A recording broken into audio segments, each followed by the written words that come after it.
This hearing of the Arizona Independent Redistricting Commission will come to order. The time is 6:09 p.m. and we are on the record. Today is October, what is today? The 18th.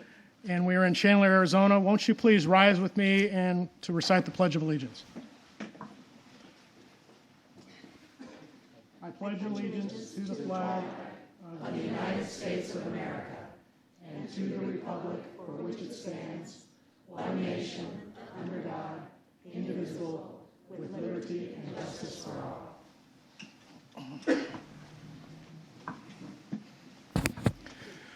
Well, thank you all for coming tonight. Can everyone hear me? It's hard for me to tell. Okay, great. Tonight we're here. This is a hearing as part of round 2 of the Commission's public comment hearing. We're here to get the public's input on 2 draft maps that the Commission has published, one for a congressional map, one for legislative maps. If you would like to speak and address the Commission tonight, you can fill out one of these yellow request to speak forms. They should be in the back, and get them to one of our staff members and they'll bring them up here and then you can speak. There are also packets available in the back that you all should have received. And in the back of the packet, there is this blue form.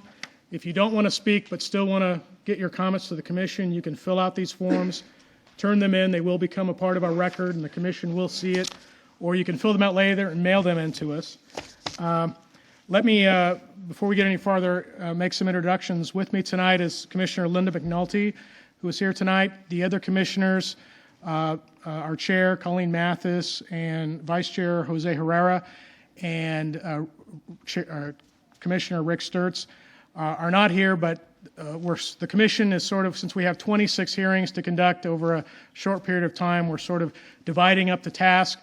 Tonight's hearing is live streamed on the internet, and I know the other commissioners are watching live the proceedings. I know I haven't been able to make quite all of them, but I've watched them all either from my office or from my home. So your comments will be heard by all the commissioners. Also here tonight is counsel for the Commission, Mary O'Grady, our mapping consultant, Andrew Dreschler. Our court reporter is here taking down everything that is said, Marty Herder. And we also have our Assistant Executive Director, Christina Gomez, with us tonight. And 2 of our staff members, I think, are on the outside, Shane Shields and Karen Herman. And if you have any questions or want to get those forms in, you can find any one of our staff is here to help you out. Also tonight, federal law requires that we make translation services available to anyone that needs them. And I'm going to invite our interpreter, Carlos Rejas, to come up to the microphone, and he's going to read an announcement in English and Spanish offering those services. Good evening, Chair, Vice Chair Freeman, and Commissioners, ladies and gentlemen. In accordance with the Voting Rights Act, a translator and interpreter will be available at all the public hearings in order to provide translating and interpreting services that might be needed for those citizens that need translating or interpreting services. Please contact the translator and or interpreter present at the meeting so that he or she can assist you. Now I will read it in Spanish. It says, Comisionados, damas y caballeros, de acuerdo a la ley de los derechos electorales, un traductor e intérprete estará disponible en todas las reuniones de audiencia pública a fin de proporcionar la interpretación que pueda ser necesaria para todos los ciudadanos que necesiten servicios de interpretación o traducción. Si necesita la asistencia de un intérprete, por favor comuníquese conmigo. Thank you. Thank you, Mr. Rejas. And then before we get too far along, I'd like to invite Mayor Tibshrini to come to the podium and just give some words of welcome as well.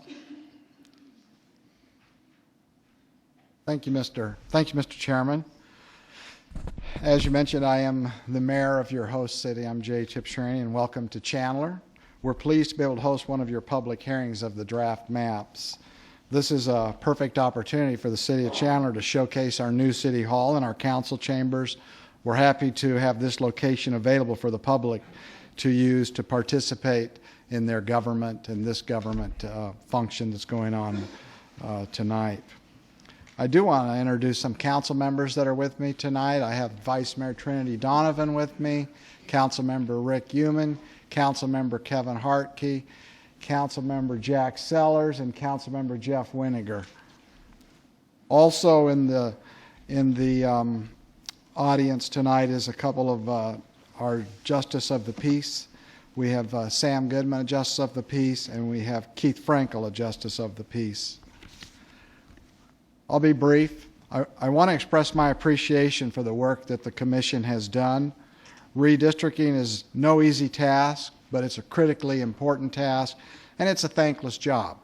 Your work will have a profound impact on the quality of the elected representation of our citizens for the next decade. The City of Chandler has been actively involved in this process, and we are pleased with the legislative map.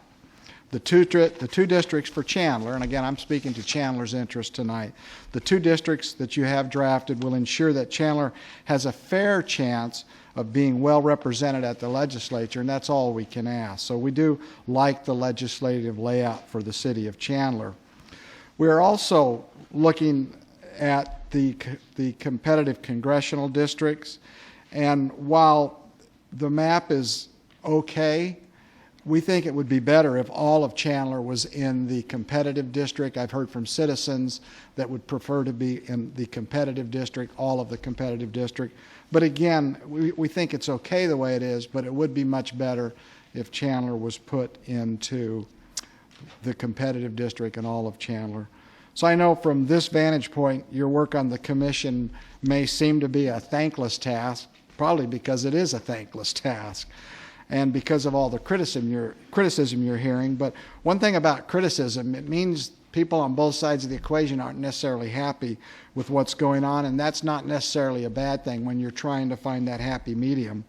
So it is a critical issue, though. People are passionate about it, and I know you guys are going to work through and try and find the happy medium as you adjust lines or what have you. But again, we like the legislative maps for Chandler. They suit our purpose, and you listen to us. And the congressional, we could use a little tweaking if you so deem it to be necessary. And with that, thank you. Welcome to Chandler. Enjoy your hearing. And I have to go to a Chamber of Commerce function and promote Chandler tonight. Thank you. Well, thank you. Thank you. And on behalf of the Commission, we really appreciate the hospitality the City of Chandler has shown the Commission. Next on the agenda is a presentation by Mr. Dreschler, our mapping consultant. He's going to tell everyone a little bit about the redistricting process and how we got to the point we're at now.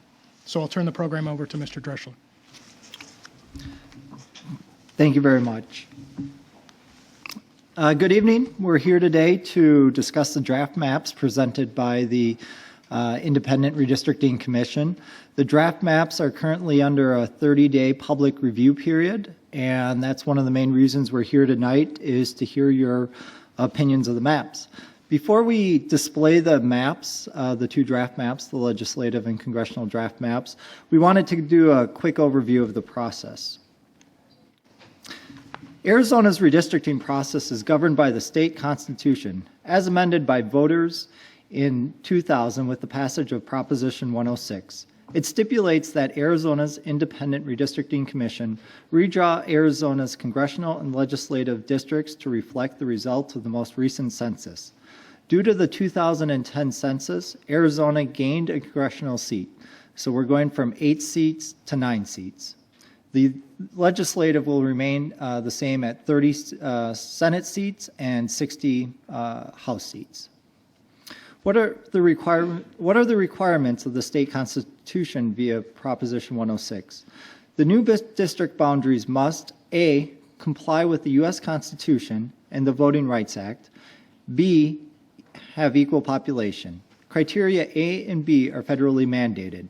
To the extent practicable, the districts must be C, compact and contiguous, D, respect communities of interest, E, use visible geographic features, city, town, and county boundaries, and undivided census tracts, F, favor competitive districts where no significant detriment to other goals.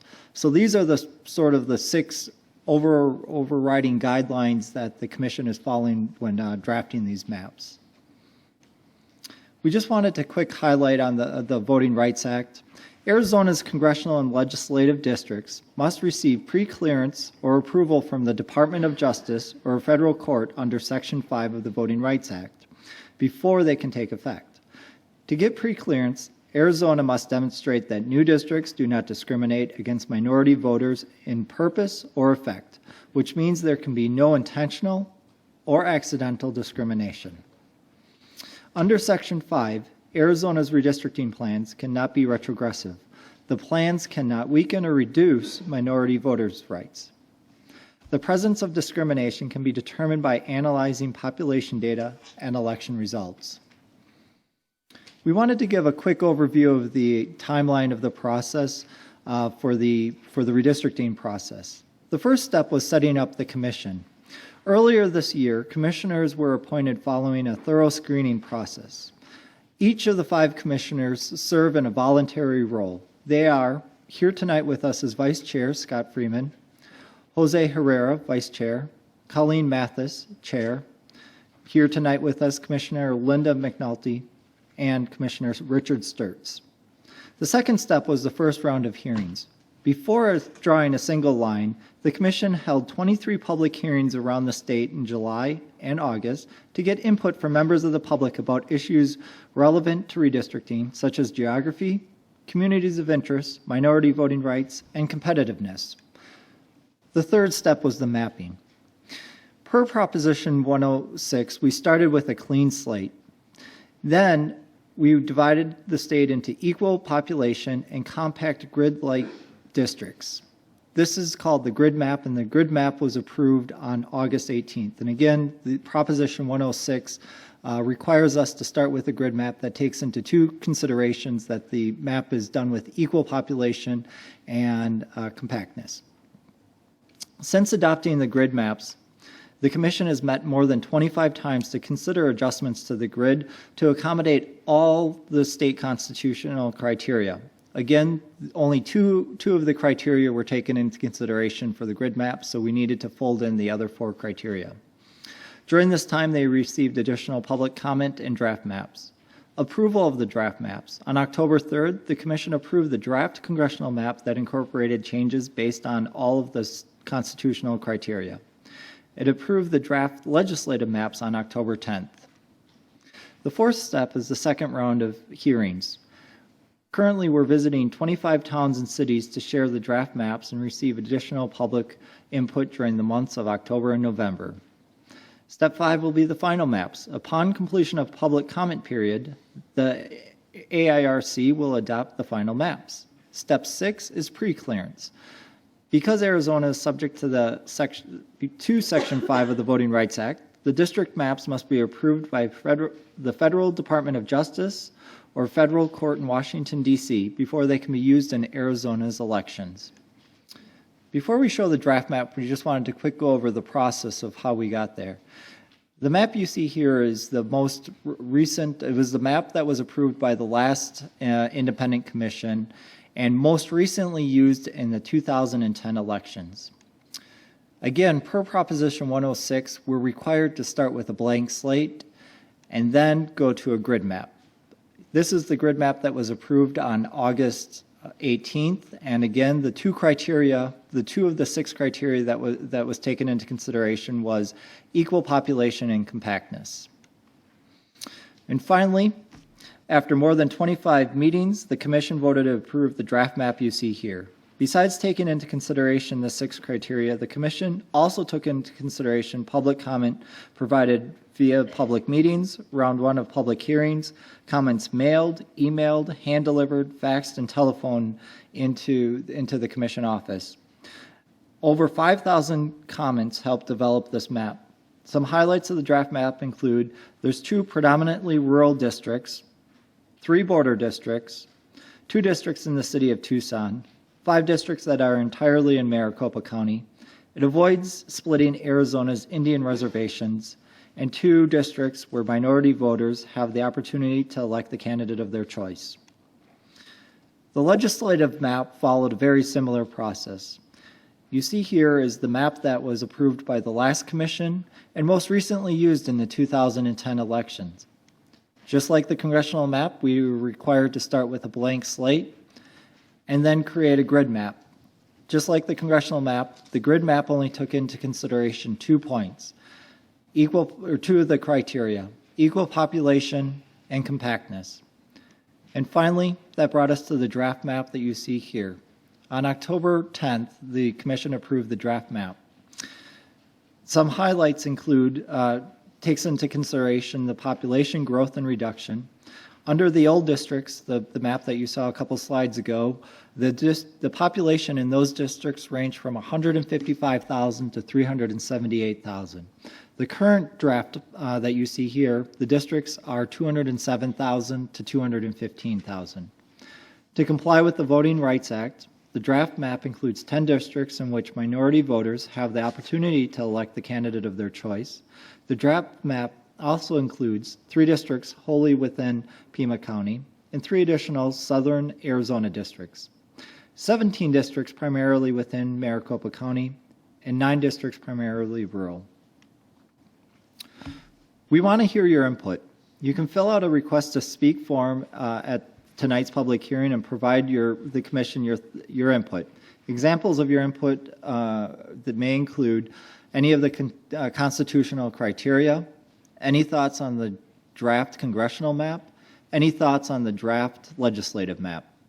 You can submit your input by many different ways. You can either speak at tonight's hearing, or as Vice Chair Freeman pointed out, at the back of your packets that you received a blue form where you can fill this out and either hand it to us tonight, or you can mail it in. The address is on the bottom of the form, or the phone number is on there as well.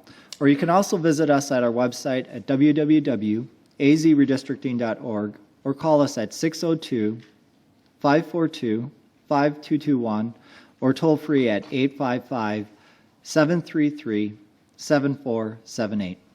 We wanted to quick show you this. It's a screenshot of our homepage, and just wanted to highlight a couple areas that you may find of interest. In the top left, you see an arrow that has the maps. You can click on there to see all the maps that were developed during this process. There was a number of different what-if maps. The grid maps are also there. Below that, you'll find meeting information. As Vice Chair Freeman mentioned, this is streamed over the web tonight, as is all of our meetings where possible.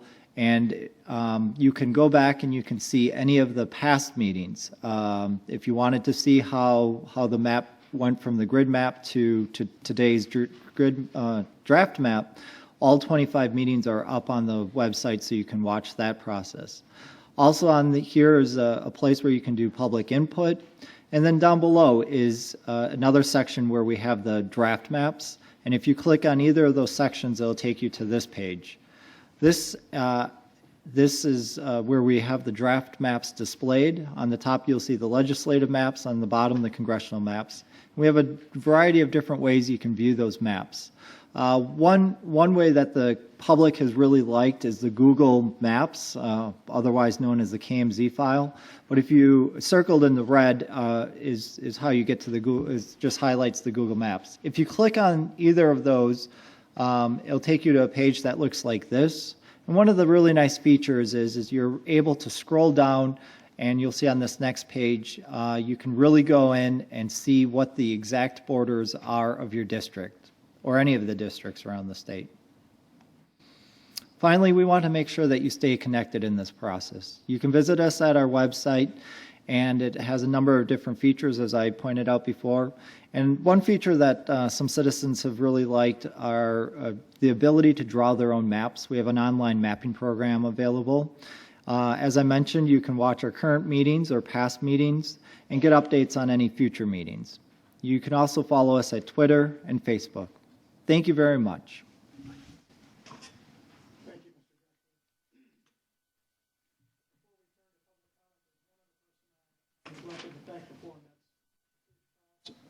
Patrice Krause of the City of Chandler. She's been wonderful in coordinating this for us, and she's come to a number of our hearings and has spoken to the Commission, has really done a great job for the City of Chandler. So thank you, Ms. Krause.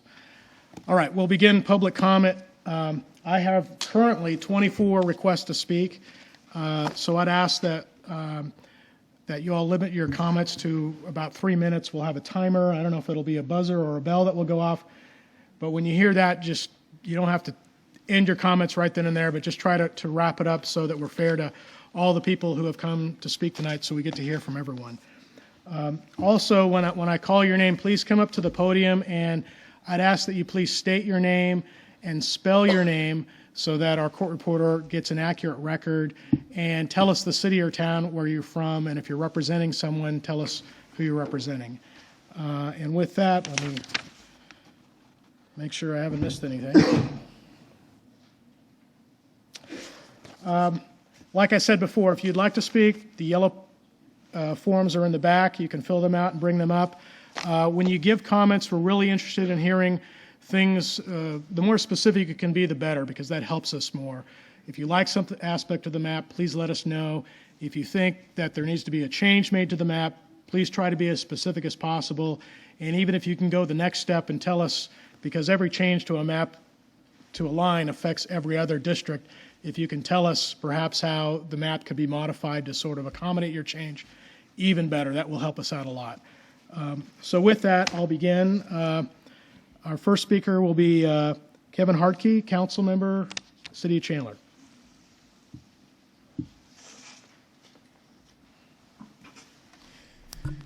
Again, Kevin Hartke, last name Hartke.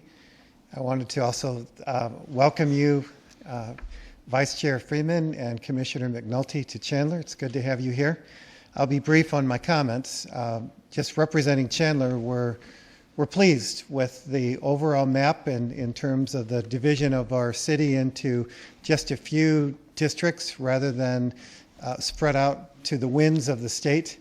I like the way that it's drawn in terms of the larger and smaller district. The only suggestion I would have, which is outside of Chandler and question on the map, it seems like one area of interest on the northern end, which would be Dobson Ranch, seems to be split on the north end, and it seems like that would be a community interest. And my other comment is I'm also pleased the way that Sun Lakes has been included into our city. It is certainly a community of interest with Chandler and relates well to us. So those are my comments related to the legislative districts. Thank you.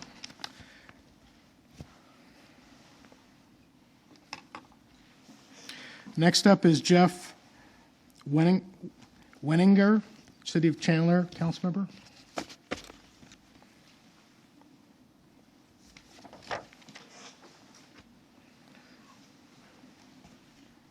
It's Jeff Weniger, that's Weninger. I'd like to thank you for coming to the City of Chandler to hold this public meeting. We're happy to be able to host you and our citizens of the East Valley. We are mainly pleased with the legislative districts that you have drawn for Chandler. They do reflect a community of interest. I think Sun Lakes, as has been said, I think both sides of the aisle view that as a part of Chandler or somewhat a part of Gilbert rather than part of Casa Grande or something. I think it might have a small revolt if it went back to the earlier map. As the fourth largest city in the state, these districts will give us a good opportunity to be represented by somebody who lives in Chandler, who's a part of our community and understands our city. So it is important to us that we're not divvied up into 4 different districts, and I know with a lot smaller chance of somebody who lives and breathes Chandler of representing us down in the legislature. Moving to the congressional map, so I'm happy with the legislative, just to reiterate. With the congressional maps, I definitely am more concerned about. Now, I know you said there was the constitutional, the 2, the population that are mandated. But then beyond that, it seems like the being compact and contiguous and respecting the communities of interest, I think there's some real holes in the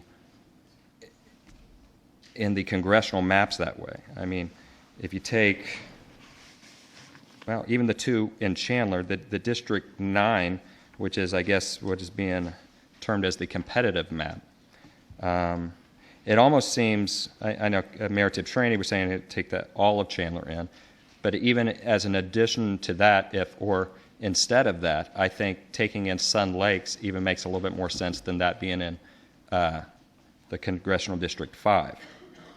And the way I would accomplish that is you do kind of have what gerrymandering's named after, this kind of a salamander that goes up in and then over to Phoenix, over to the 51.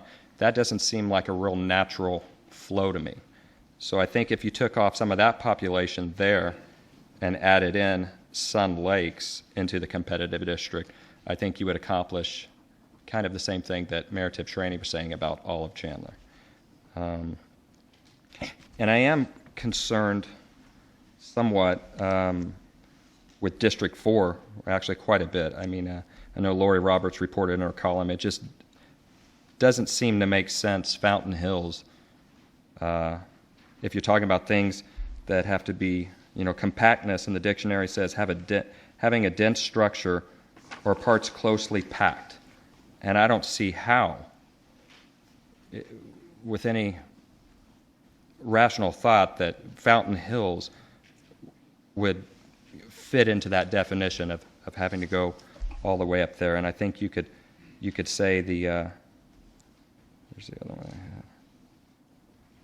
I think you could say the same thing about the Santan Valley. A lot of those people down there in Queen Creek, it's not quite Queen Creek, but a lot of those people travel through Chandler to go work in Maricopa County, and now they're being lumped in a district that's hundreds of miles away from them.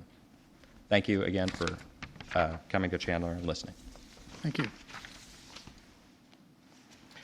Next is Gail Barney, Mayor of Queen Creek.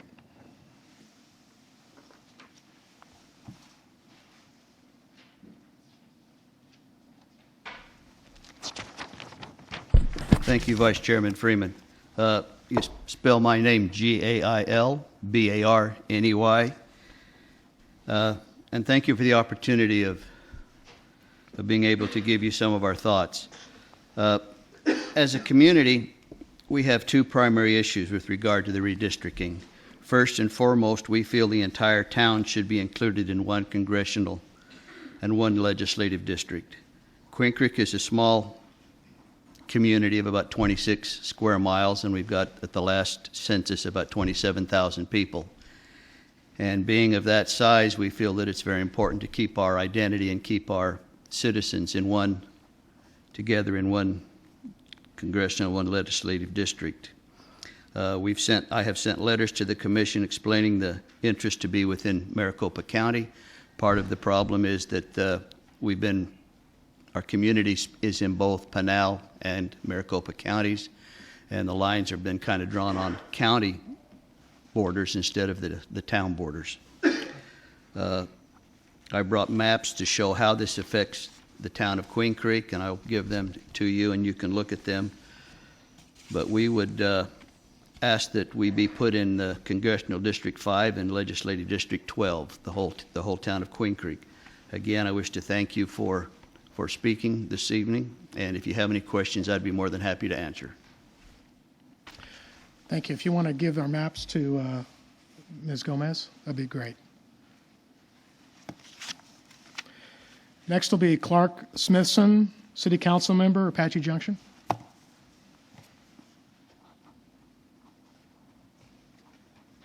Thank you, honorable members of the commission. My name is Clark Smithson, C-L-A-R-K, S-M-I-T-H-S-O-N. I did give testimony to the commission earlier, but as a private citizen, tonight I speak as a member of the City Council of Apache Junction and fine residents of Apache Junction who, in my opinion, deserve better representation than we will get under the maps as representation in the Congress of the United States and the state of Arizona. Tonight, I am missing a city council meeting right now that I should be at, but the mayor has asked me to attend this because of the great importance of this issue to our community. With respect to the legislative districts, we're pleased that Apache Junction is kept in one district. However, we comprise less than a third of the district that will be with Mesa, and I'm afraid that we're going to wind up being the stepchild again without any significant representation because we'll get ignored by the overwhelming majority of Mesa in that district. With respect to the congressional district. I hope that you won't be as offended by what I say as I am by the maps, but that you'll give serious consideration to what I say and seriously reconsider the maps. With respect to taking of the 6 issues that you're required to pay attention to under the Constitution, first of all, equal population. Although the numbers match, the representation does not. To put Apache Junction with Bullhead City makes no sense. Our congressional representative would not pay any attention to us. I do appreciate that after our last testimony, several of us from Pinell County would all like to stay in the same districts. You did add some additional portions of Pinell County into that, which just might help us a little bit, but the rest of Pinell County, along with us, I think would wind up getting ignored and therefore effectively disenfranchised. With respect to compactness and contiguity, no way. This has to be the least compact district that has been seen in a long time. We would have to transverse through several other districts in order to meet parts of the district into which we would be assigned under this map. The shows, again, it's anything but compact. I remember when I was in graduate school and in my bachelor's degree for public administration and political science, we talked about gerrymandering and shown the strange maps that caused that to be named after Commissioner Gary. I think it was back in Chicago, but I'm not sure. I don't remember that clearly. That's been 300 years ago that I went to school. But this is, it's a joke. It's a gerrymandering joke to put us with the river cities.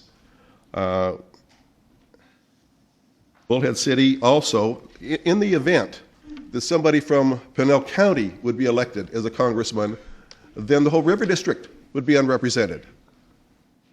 And you paid a lot of attention to the river cities, and I think that's appropriate, but I think we've been ignored.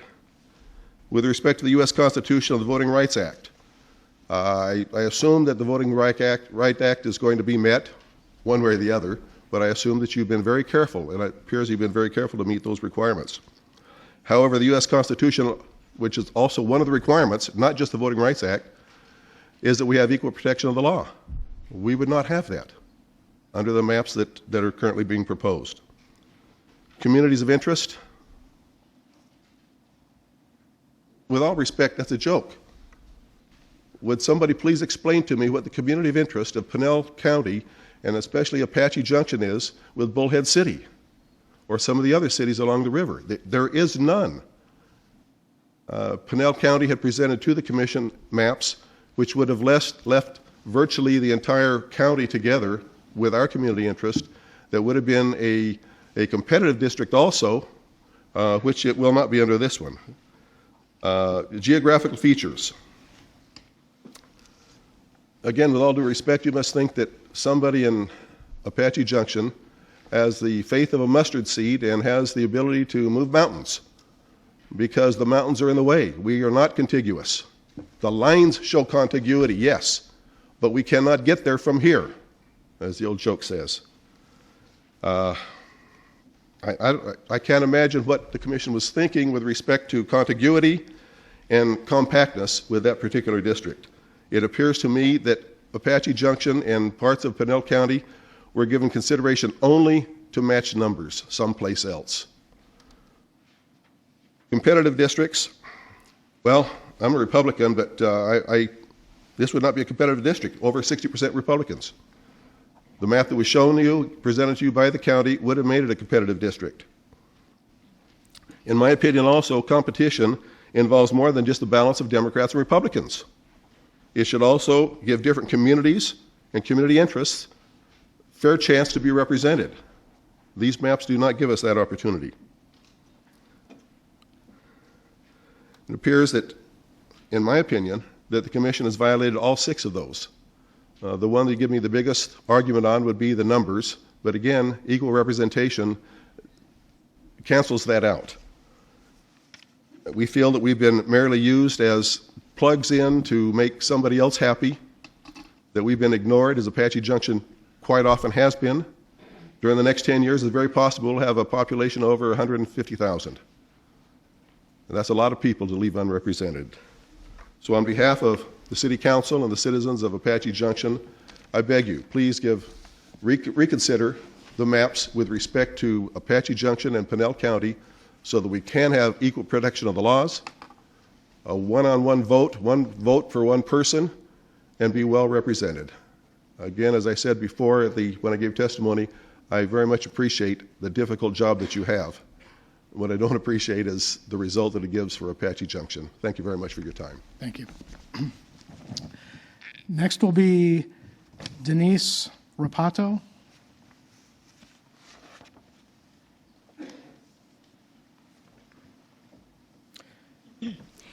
My name is Denise Rapata. Rapata is spelled R-A-P as in Paul, A-T as in Tom, A.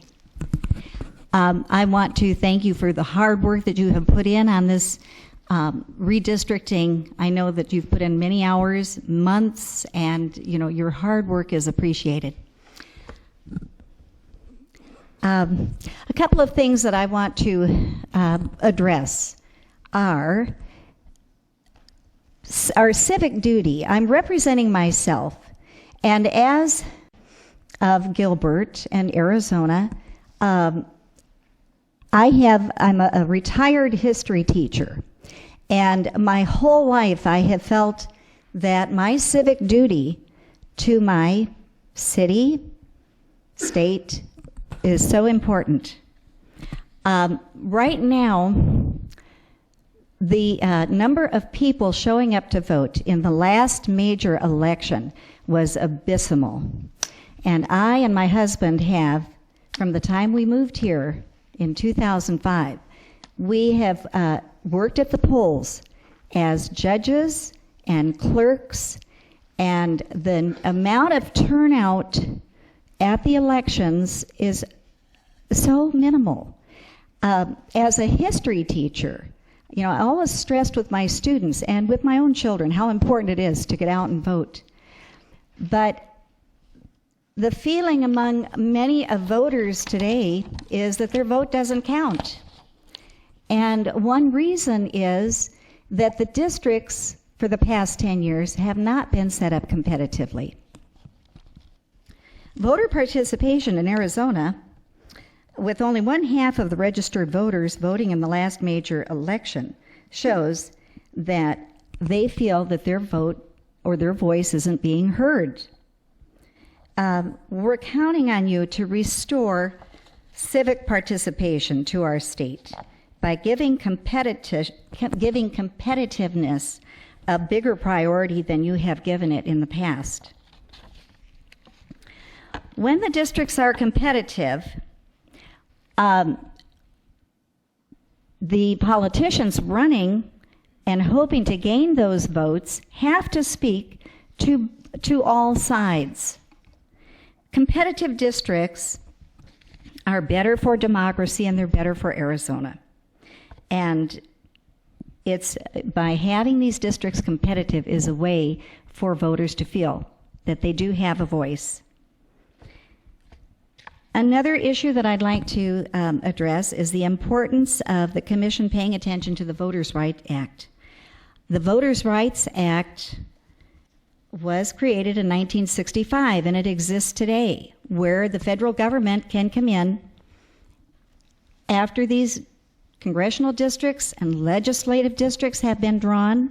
The federal government can decide if, in fact, they are competitive, and if, in fact, the population is equal. Now, there's a reason that the federal government to this day can still come in and check these congressional and legislative districts. It's because Arizona has had a history of racism and bigotry. So I strongly encourage the Commission to pay attention to the Voters' Rights Act. The current legislative maps ignore the strong outcry for fairness in this new decade. Please remember that in the year 2000, voters overwhelmingly pushed for a constitutional amendment that would create fair and competitive districts. This commission would not exist if it weren't for the voters' mandate to create fair and competitive districts. I live in Legislative District 21, which is now going to be Legislative District 22, I understand. I live in Congressional District 6, which is now, I guess, Congressional District 5. In my opinion, they're still not competitive. Thank you for allowing me to speak, and I wish you a good evening and continued success with your redistricting maps. Thank you. By the way, I take it we don't have a buzzer, but we have flashing lights. If you notice the flashing lights on the podium, I think that's what's keeping time. And if you see the red light flashing, that means if you could please finish your thought so we can be respectful of the other people who want to make comments. Next will be James Curley, who's representing Self from Santan Valley.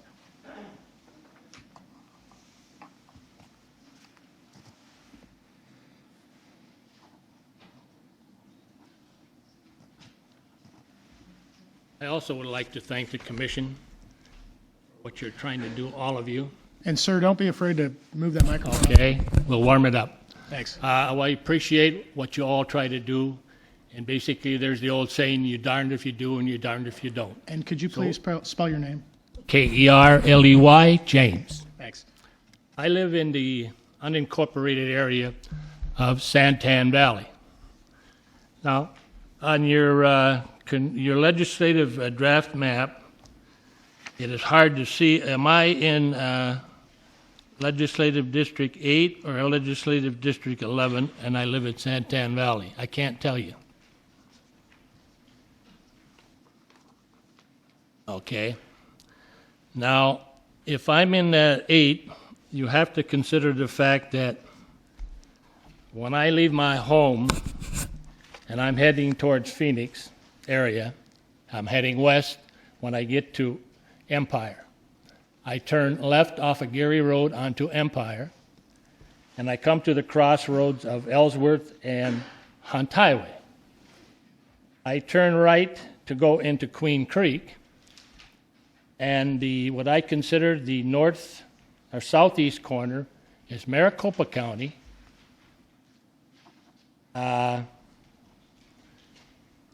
The west side of Ellsworth is either in Maricopa County or Pinell County, because there's a bad intersection there that divides it. And it is kind of a mess, because part of the people that live on the south side of Ellsworth are in Maricopa. Some of the persons that live on the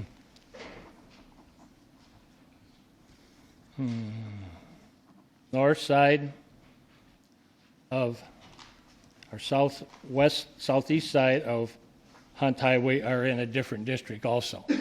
So it's quite confusing. When I get a chance, I'll do a better explanation on the computer, and I'll send it in. The second question I have is on the congressional map. In reference to the same area where I live, I would like to know if you can tell me what congressional district I am in at the present time with the map you have drawn. Can you tell me that right now? Sir, this is the time for public comment. If you have Okay. questions, you can ask our staff. I'll stick around after and answer any questions anyone has. Okay, thank you. Thank you. Next will be A.J. LaFaro, Chairman, LD 17 Republicans from Maricopa County.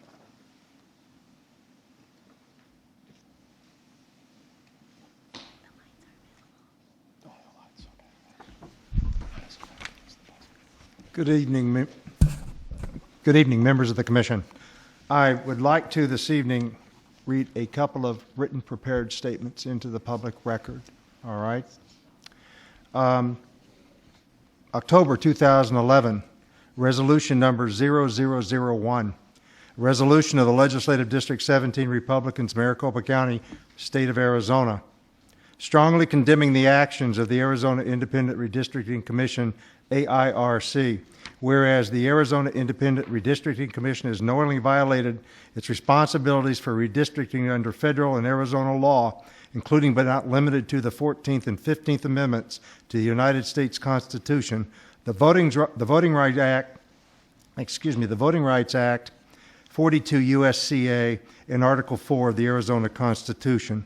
And whereas the Arizona Independent Redistricting Commission has failed to demonstrate a sincere commitment to performing its responsibilities in an honest, independent, and impartial fashion, and to upholding public confidence in the integrity of the redistricting process, and whereas the Arizona Independent Redistricting Commission has knowingly violated its responsibilities for conducting open meetings to the public under Arizona law, including but not limited to Title 38 of the Arizona Revised Statutes.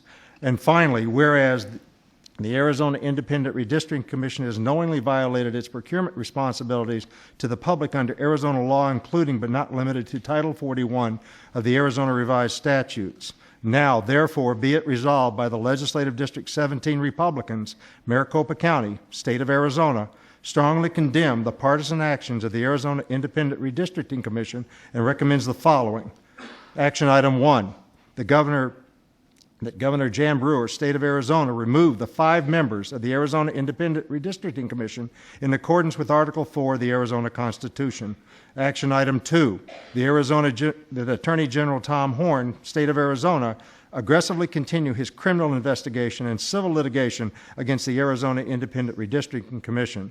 Action item 3, that the majority leadership of the Senate and House of Representatives, State of Arizona, make written redistricting recommendations to the Arizona Independent Redistricting Commission in accordance with Article 4 of the Arizona Constitution that are in the best interest of the State of Arizona, not the Commission's favored special interest groups, recommendations that eliminate the wholesale gerrymandering of Arizona and hijacking of the voters' constitutional and democratic rights.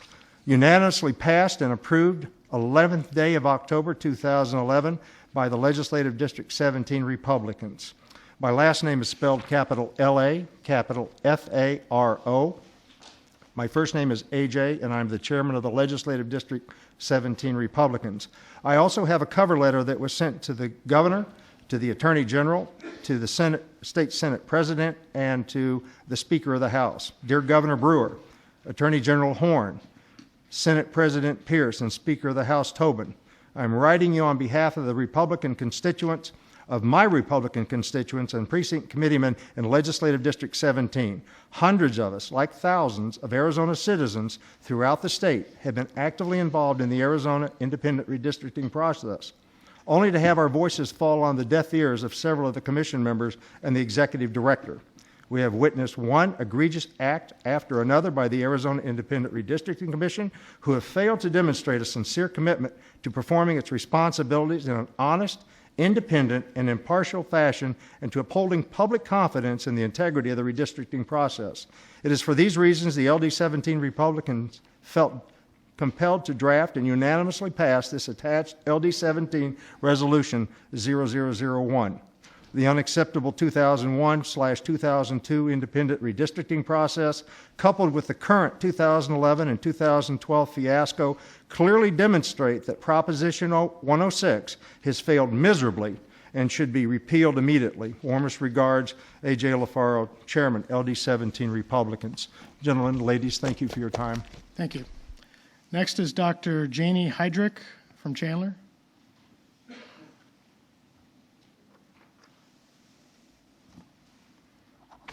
This is not product placement. I'm recovering from bronchitis, so I'm going to need it here. Good evening. I'm Dr. Janie Heydrich, H-Y-D-R-I-C-K, a Chandler resident. What your commission is doing is not exactly rocket science. I know because I am a rocket scientist. However, you are all to be commended for the integrity and hard work you continue to put into this task that most rocket scientists would be loath to undertake. First, let me address the draft CD9 map. When I moved here 35 years ago, my Chandler neighborhood was not one of the older suburbs. We're both much older now, and my neighborhood should be able to compete as a community for a stronger voice in Congress. CD9, the new CD9, faces uniquely different issues such as these four. Number one, we have a unique need for infill development. The proposed CD9 would be the only district whose land has reached what is called build-out. We need ways to invigorate the neighborhoods that already exist and make them dynamic places our residents are proud to regard as their community. Two, Phoenix remains the business and commerce hub, so our neighborhoods have a strong need for sustainable transportation options. We're the heart of light rail, the Tempe streetcar, and a crossroads for the freeway system, so traffic is important and a unique issue throughout our district. Three, the neighborhoods in our district represent low-density, high-density residential, office, and industrial, and that mixture is pervasive yet uniquely balanced throughout this district. Four, our current congressional district, CD5, has been evolving, so making the new CD9 more competitive will really resonate with the increasingly moderate disposition of our community. Thank you for the increased competitiveness of the new CD9. Next, I'll address the draft LD18 map. Thank you for making LD18 a more competitive district. Being a part of LD18 as well as the new CD9 will help support our community's increased tendency to support candidates from both parties, whose ultimate commitment should be to the whole community. Baseline Road was a wise choice as a northern boundary for the proposed LD18. Tempe has a strong identity, yet the south end tends to be more suburban and blends more with the communities of West Chandler and Ahwatukee. So thank you for including this community as part of the draft LD18 map. In closing, as a career educator, rocket scientist, and parent of 4 children who attended Kyrene Elementary and Middle Schools and graduated from Corona del Sol High School, I want to address the overlaying of the Kyrene School District and the Tempe Union High School District.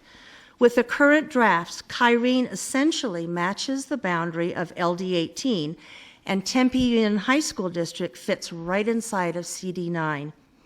The lifelong friendships and the intense community engagement that our children garnered from their years in the Kyrene and Tempe Union High School districts should be and could be hallmarks of every community. Again, thank you for conducting these public hearings, and thank you again for your integrity and hard work. Thank you. Next will be C.J. Briggle from Ahwatukee.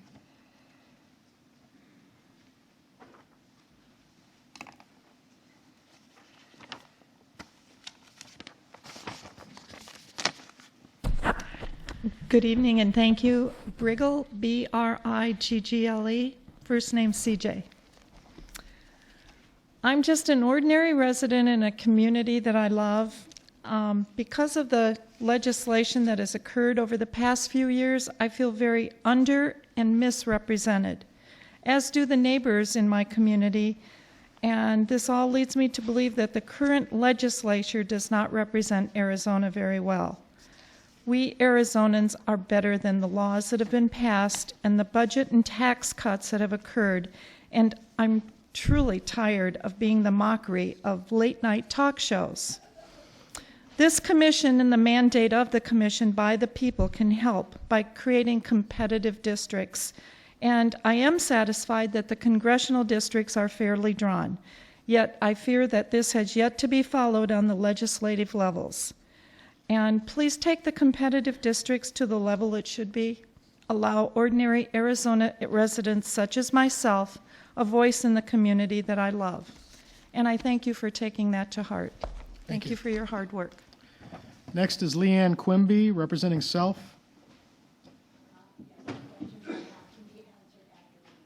Okay, thanks. Next is Grace Kyler, representing Self from Sun Lakes. Okay, we'll talk to you after. All right, next is Sandra Fisher, representing Self from Mesa.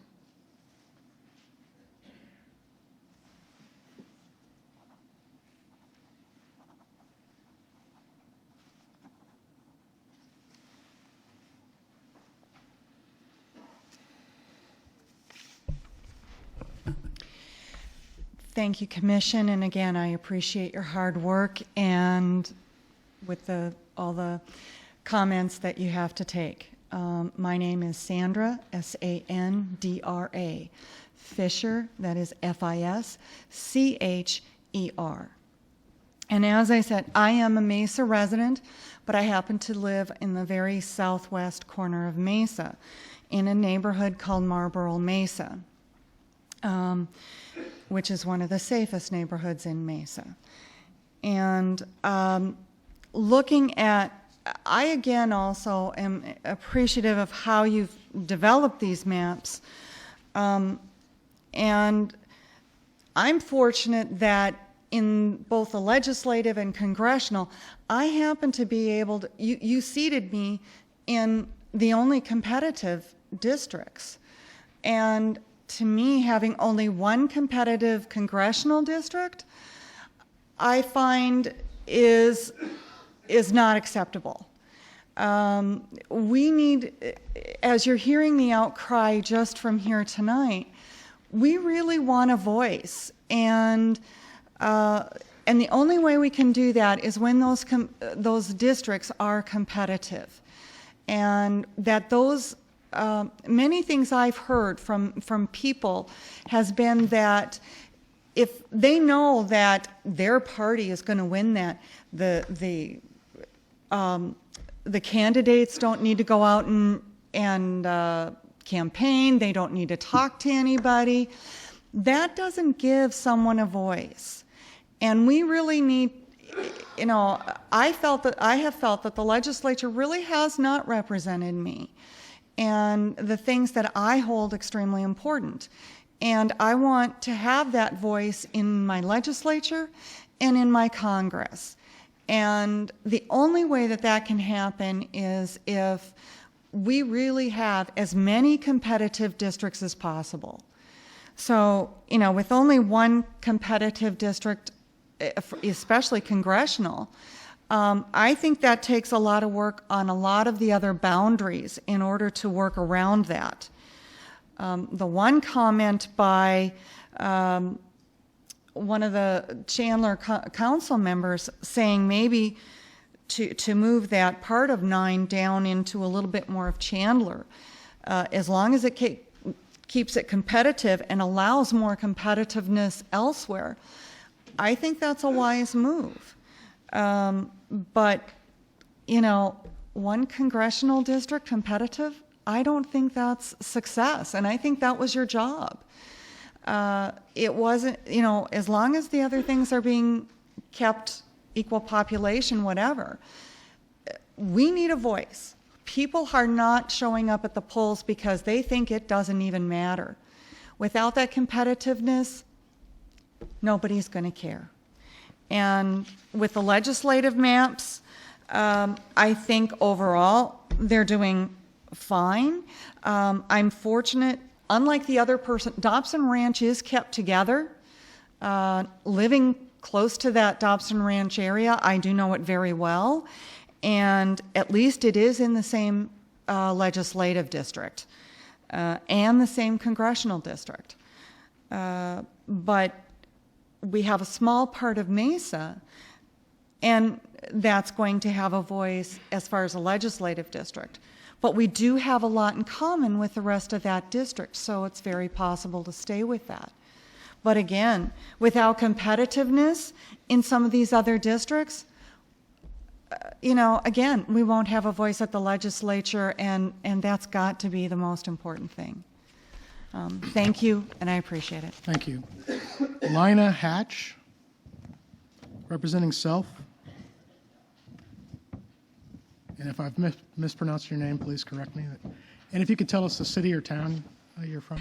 Linae Hatch, Linahatch. And thank you, members of the AIRC, for allowing our feedback. I am representing 30-plus residents of Gilbert who live west of Cooper and south of Baseline. The most recent redistricting draft legislative map proposes that our area is to be cut out of Gilbert and put into a Chandler area. This will not give our small area adequate representation. Further, by eliminating our area from Gilbert District and reaching deeper into the southeastern area, neither we who reside in Gilbert nor those newly drawn in the southeast area are being fairly represented. Even one of our town council members is being cut out, and he is also a precinct committeeman. You are proposing that we be drawn into Chandler, a much larger community of interest. We do not identify with Chandler. Our small area is well established in the Gilbert Legislative District. Needlessly cutting out a small part of Gilbert only to grab all of Queen Creek has resulted in a district that is beyond its fair share of citizens by around 2,000 people. Furthermore, this is the fastest growing area in the valley, which means from the time you form the district, we will be numerically underrepresented, and it will become more skewed over the next 10 years as we continue to grow faster than the rest of the state. We feel that our voting rights will be violated in that each person will not be equally represented. We prefer option 1, version 8A, dated 10/3/2011, because it changes very little from the previous LD22 map. This area has worked well for the citizens of Gilbert. Yes, it cuts some out on the southeastern section. However, the piece that is cut out is large and will be well represented, unlike the current map, which splits us off like a tiny splinter. Further, option 1 is the map that Mayor Lewis and the entire town council voted unanimously to approve. The Gilbert School District encompasses all of Gilbert. At this time, our school district is within Gilbert Legislative District, but we will be removed with the new boundaries. The Gilbert Public Schools Superintendent and Assistant Superintendent, as well as dozens of administrators, teachers, and staff will also be cut out. The new boundaries proposed will not be representative of our Gilbert School District. Splitting our small Gilbert off is a detriment to adequate representation of the residents of our area. We support keeping cities as whole as possible. We ask you to adjust the western boundary of the legislative district to mirror the town of Gilbert boundaries. Further, we ask you to reevaluate and adopt option 1, version 8A, dated 10/3/2011. Thank you. Thank you. Next is Larky Hodges, representing Self from Phoenix.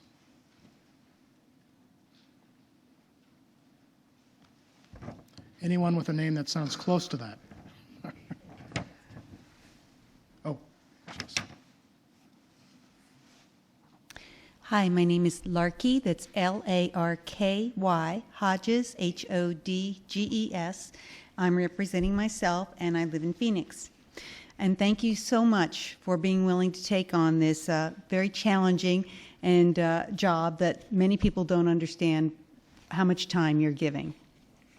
A few years ago, I was lucky enough to visit the small country of Bhutan. I was there just before the country's first ever democratic elections. They had a king. He was giving up power to the people for them to govern themselves. It was wonderful to see how excited everyone was. There were posters everywhere talking about how much their vote counted. And it took a lot of self-control for me not to disappoint them. I didn't want to tell them what I was seeing in my own country, where people had become so jaded about voting that many didn't go to the voting booth anymore. I came back home inspired and inspired many of my friends by talking about how exciting it was to see a country just beginning to be a democracy. I think the Commission has a chance to re-energize our citizens. Competitive districts will do that. If voters, including myself, feel that our vote counts again, we will come out and vote. Competitive districts will make that possible.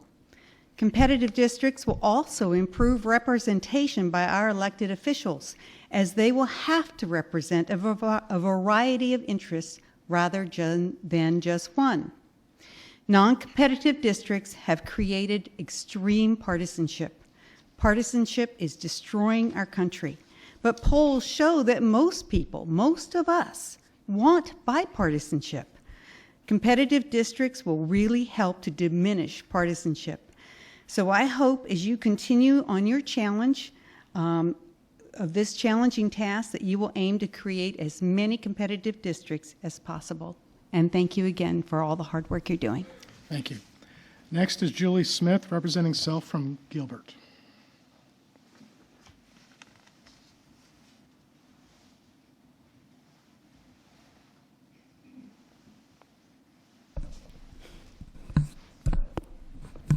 Hi, thank you for allowing me to speak. My name is Julie Smith, Juliesmith. I am here to address my concern about Gilbert as a community of interest. I'd like to address the specific area of Gilbert that is west of Cooper and just south of Warner. This is a small area of Gilbert that is to be sliced off from the rest of Gilbert in the proposed legislative district map in a newly formed LD 17. If this happens, my family will not be fairly represented by the new LD 17 state senator and state representative. I would not be fairly represented because the proposed LD 17 is comprised mostly of the city of Chandler, with just the small slice of Gilbert. According to 2006 census information available on the Town of Gilbert website, the percentage of population by age for under 18 is 34.6% for Gilbert and 30.4% for Chandler. The percent population of children is much higher in the town of Gilbert than it is in the city of Chandler. According to the 2000 census data, the percentage of married adults in Gilbert is 66.7%. In Chandler, 59%. So again, if my small slice of Gilbert is sliced off, I feel that these areas of concern of married individuals and families would not be fairly represented. So I'm requesting that the western Town of Gilbert boundaries be fully enclosed in the Gilbert LD district. Please add back the northwest boundary of Gilbert, and maybe you could remove a portion of the southeast proposed boundary of LD 12, which is not a part of Gilbert. Thank you. Thank you. Next is Zofia Ronner, representing self from Maricopa County.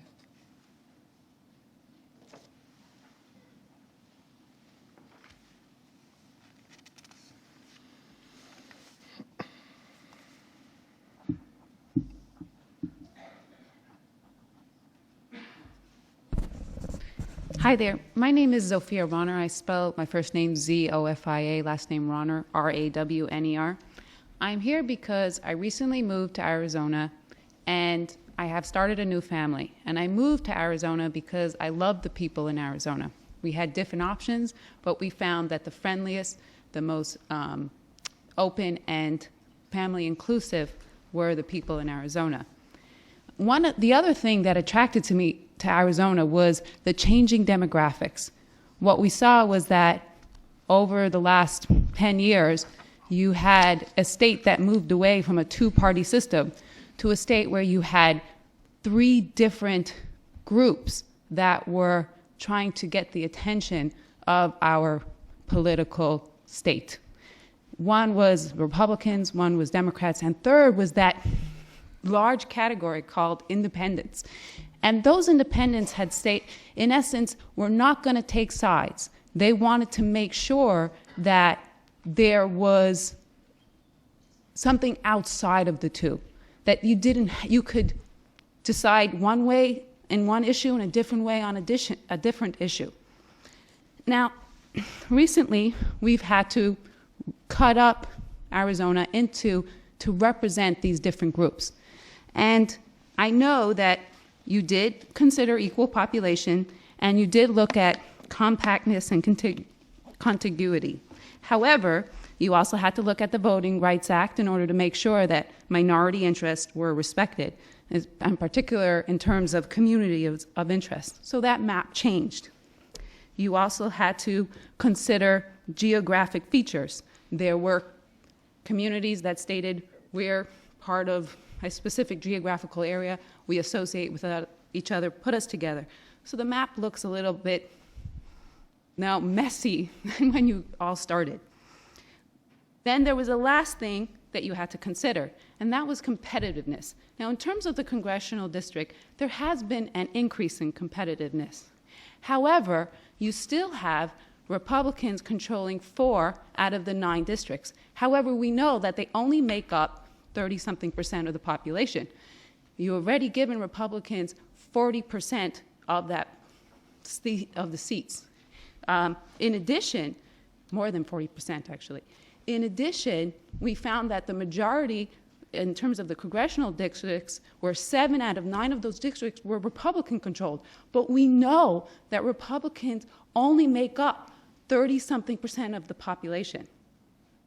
So there's some serious concern about making sure that the competitiveness is throughout. And I know you had these other factors, and maybe that's why, in spite of their numbers, Republicans are still the majority of most of our districts. But and those are large, big areas that you had to consider. But now we have an opportunity with the legislative districts, because they're smaller, to ensure that that doesn't happen on a small level. You have more of an opportunity to consider those smaller factors and make sure that everybody has an opportunity to be heard in the state. Remember, Democrats, Republicans, and independents each all fall only 30% in the state. And we want to make sure that all of their voices are heard. And the way you make sure that we comply with the U.S. Constitution, that we respect community of interest, and you incorporate geographic features, and making sure there's equal population and content compactness, is by making sure that everybody's voice is heard, that we have that competitiveness. So I ask you as a commission to remember that, to remember the actual breakdown of how people are registering and what they're trying to tell you by registering as either Democrat, Republicans, or Independent. Thank you so much. Thank you. Next is Tom McConnell, representing Self from Marana.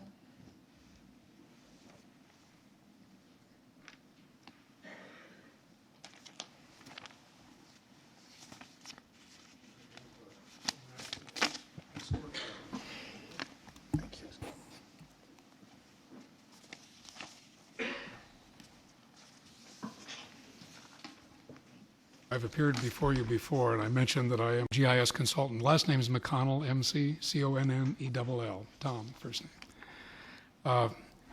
The 3 areas I wanted to talk to you about, I started tweaking your draft map as soon as it was available for download, and found that the tweaking soon led to hacking with a machete. But my intent was to try to improve the number of competitive districts, improve the compactness score, reduce the number of counties that were split.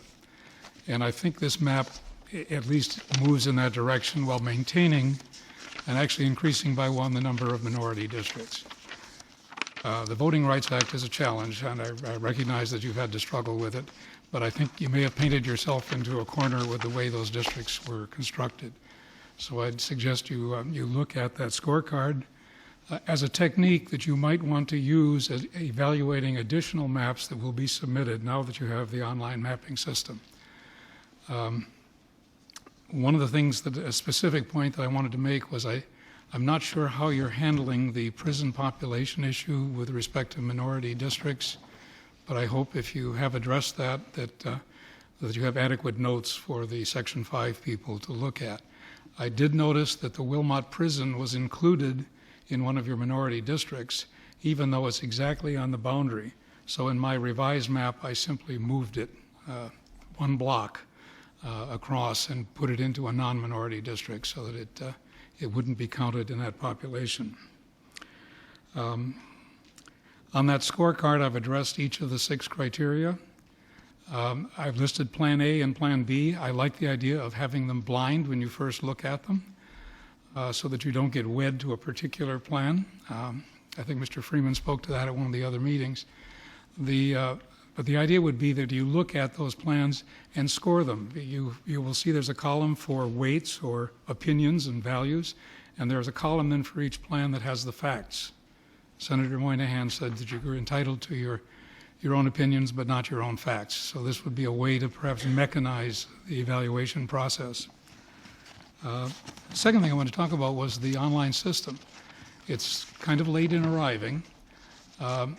It takes a long time to use it. It could be strengthened fairly easily. I guess I should address the mapping consultant. It's difficult to find things when you're working at a block level. Counties are easy, and I did leave 10 counties intact in that map. But when you get down to the block level, it's sometimes hard to find where you are using the streets because the street names are not legible. On a high-resolution monitor, and I'm using a large monitor, I couldn't read them even with the Microsoft magnifier. I suggest labeling the major streets in a larger font and in a more contrasting typeface. That would make a huge improvement. There's another problem in the system in that after finishing about 15 hours of work to input that map into the system, I found that when I went to use one of the integrity tools, which checks for non-contiguity, that it erased several districts. So I lost about 5 hours of work in a stroke. So find that little devil and fix it. The other thing that would help a great deal is 95% of the people doing mapping in Arizona, doing GIS work, use a competing system. All of the systems, however, allow you to create an equivalency file which could be uploaded and then immediately incorporated or analyzed. You're allowing us to download equivalency files, but your public input doesn't allow .dbf and .xlsx files greater than 1 megabyte, and just a slight increase to permit that would allow people to submit maps much more quickly. Enough on the technology stuff. I do know that I see the red light is on. I just wanted to do one final thing is I hope you will meet again about a year from now after the scars have healed, and will consider writing advice for the next commission that will be seated in 10 years, and possibly elements of constitutional amendments that would make this process better. You certainly are experiencing the joy of being there now, but I think after you have time to reflect on it, I would like to see the commission seated 90 days earlier than you folks were, so that you could get the staffing issues and some of the other things behind you before the census data is available. Thank you for your time. Thank you. So we're now at about 7:30. I just want to check with our court reporter. You want to take a short break? Okay. Well, I'm going to get to that because before we take the break, the number of public comments, we barely put a dent in them because I've been getting more provided to me. So I don't want to cut people shorter than 3 minutes. I want to give everyone a fair chance, but I don't know exactly what you see when you're at the podium. I assume you can see the red light, and I'm going to start reminding you because I know people get caught up in their own thoughts and they're probably not paying attention. So I don't mean to be rude, but I'm going to point out from here on going forward when that red light comes on and ask you to please wrap it up. And I think we'd like to take a short recess now for our court reporter. Is that correct? Okay. We'll stand at recess and be back in 5 minutes.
which I appreciate.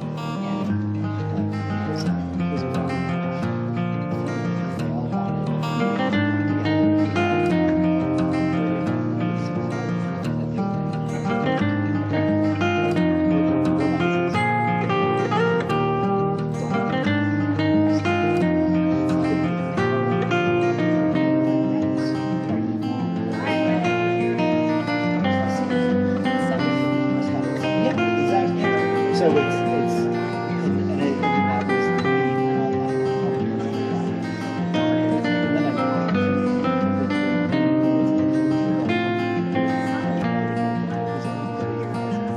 it's like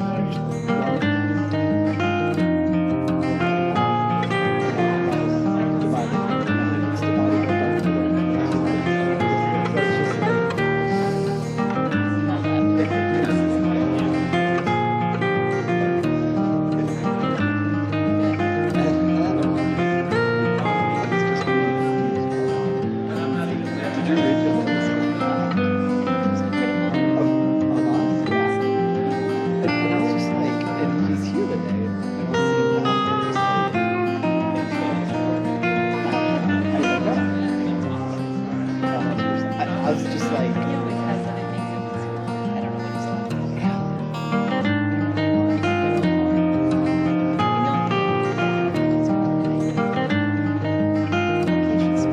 well, that's what I was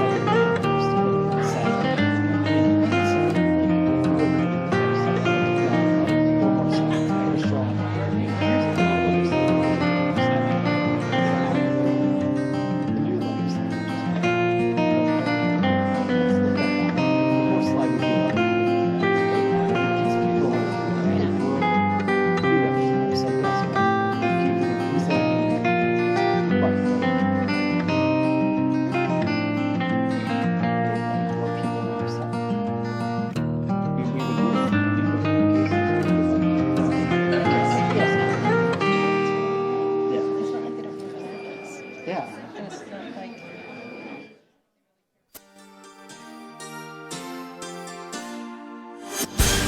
I'd be okay if I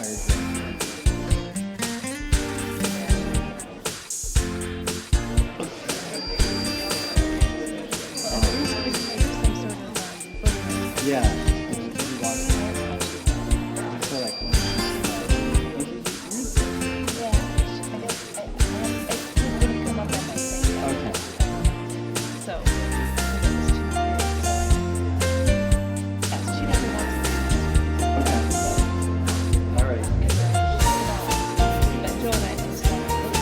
Well, yeah, that's what I mean.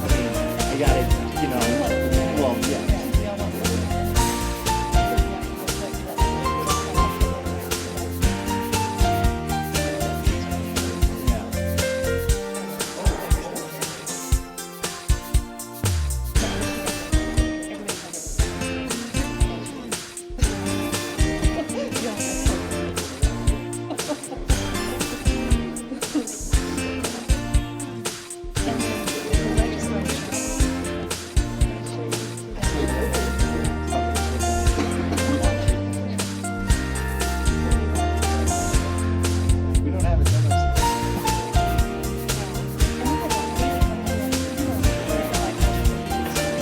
Yeah.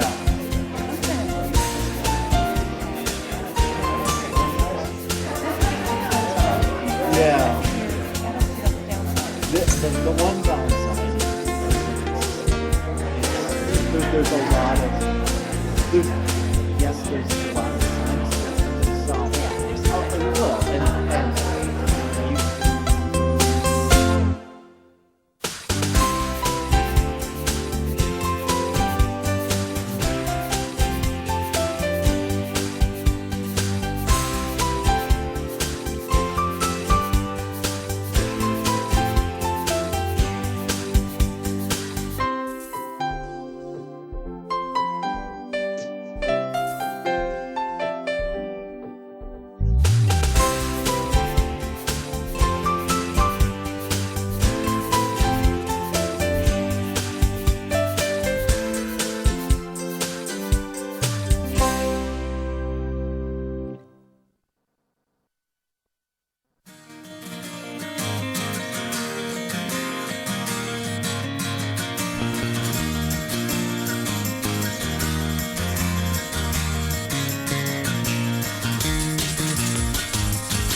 Okay, folks, we'll start the meeting again.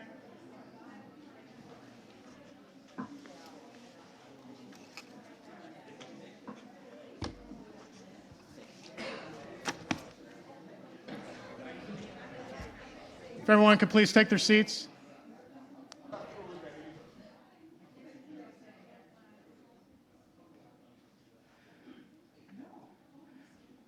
Okay, thank you. Just a reminder, when you come to the microphone, don't be afraid to grab it and wrestle it, because we need you to speak right into it so everyone can hear. And please remember to spell your name as well. And I'm going to start reading the name of the next speaker, and then I'm going to provide the name of the person on deck so we can try to move things a little more quickly. And again, I think we've got an audio alert going now. When the red light goes on, you'll also hear a noise, and that's the signal to try to finish that thought. So thanks for everyone's cooperation. Next speaker will be Fred Barlam, representing self from Maricopa County, followed by Paul Brearley.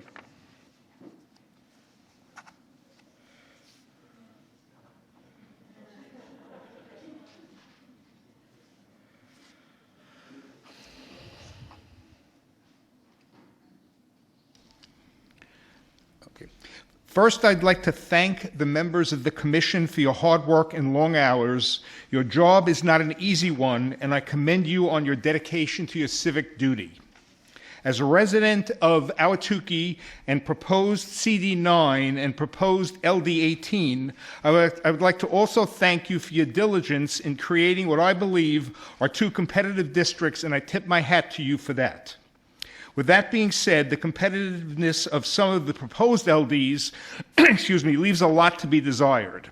After reviewing the maps and data, I do not believe that proposed LDs 6, 8, 11, and 28 are competitive.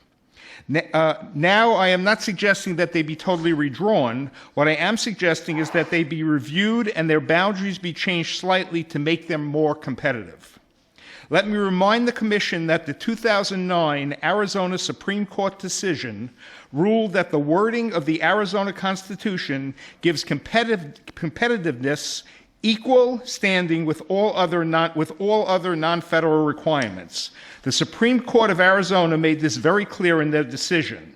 Section 35 of their opinion states, and I quote, "The direction that competitiveness should be favored unless one of two conditions occurs does not, contrary to the Commission's assertion, mean that the competitive goal is less mandatory than the other goal, can be ignored, or should be relegated to a secondary role," unquote. Proposed LDs 6, 8, 11, and 28, as currently drawn, are not competitive and do not meet the mandate imposed by the Supreme Court decision. I thank you for giving me the opportunity to address this Commission and to state my opinion in this public forum. And thank you again for the hard work you're doing. Thank you. Paul Brearley, representing self from Chandler. He'll be followed by Victoria Martin.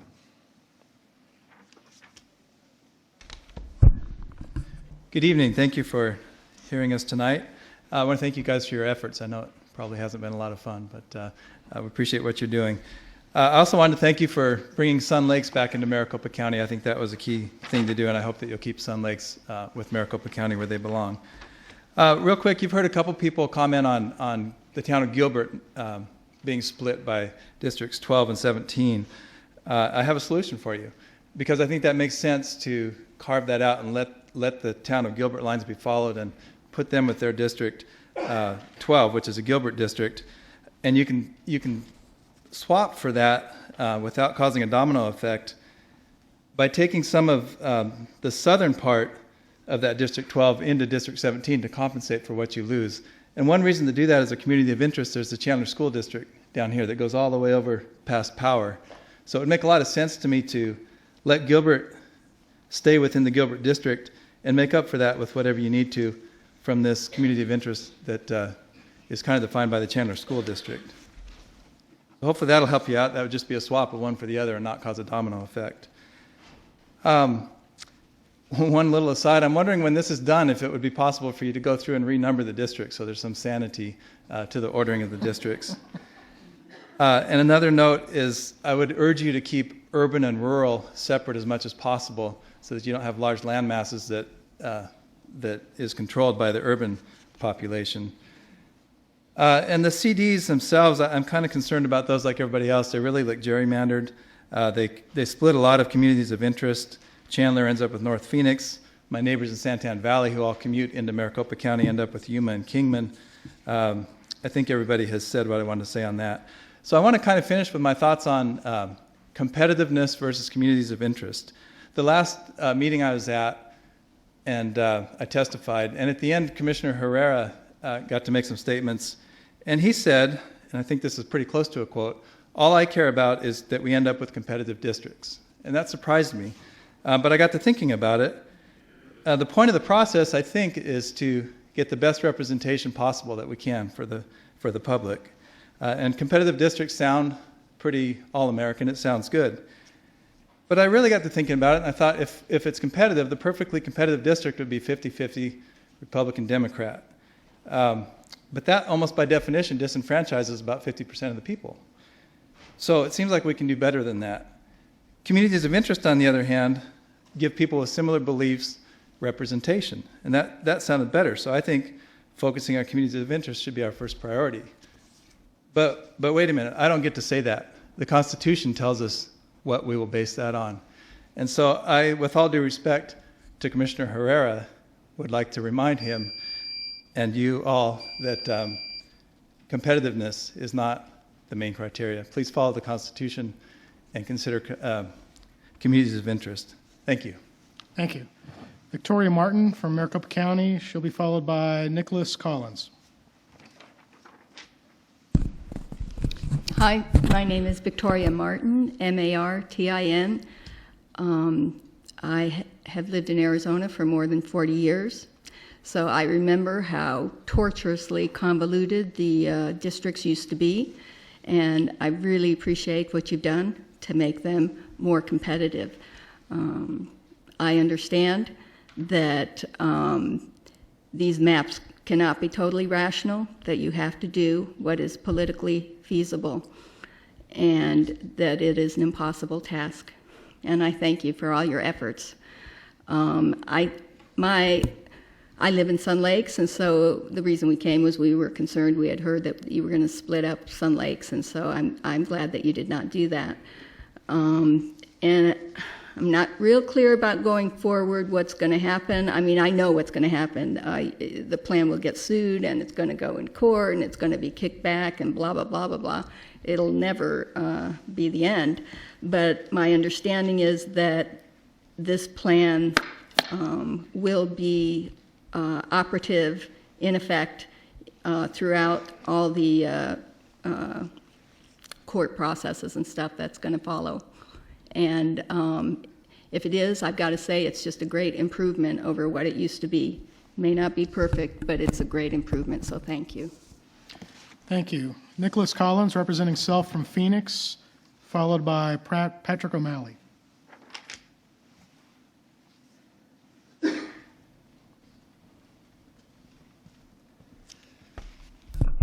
Hi, I'm Nick Collins. Nick, N-I-C-K, Collins, C-O-L-L-I-N-S. I'm from Ahwatukee. I wanted to also thank you all for doing what you do. I know it's a big job and a long job, and thankless in many ways, and this is my second one of these I've been to, and I've known people can get kind of excited, and I'm surprised I haven't asked you for your birth certificate yet. But I'm not angry. I think what we have now is a big improvement over what we had the past 10 years. But even that said, I think that there are even things that you can improve on. So just one point I wanted to bring up was competitiveness. I know that the numbers in Arizona as a state, the electorate, were made up of 33% independent, 31% Democratic, and 36% Republican. But for the congressional districts, it looks like they were divided up in some being safer Republicans, some being safer Democrats. And the numbers, the way those come out, it comes out to be a little larger in favor of Republicans, it seems. For 4 of the congressional districts are safe for Republicans, and that's 45% as opposed to the 36% that they're made up of as a whole in the state. and only 22% say for Democratic, whereas they were 31% of the electorate.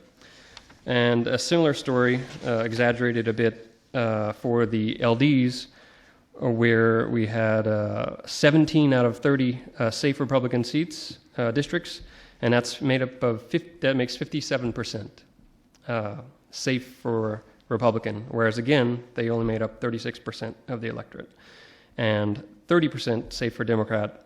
They made up 31% of the electorate. So I think that the LDs and the CDs could be looked at again, and I would urge you to look at it again and keep competitiveness in mind when you do that. Thank you. Thank you. Patrick O'Malley, representing self from Maricopa County, followed by Jeffrey Tucker.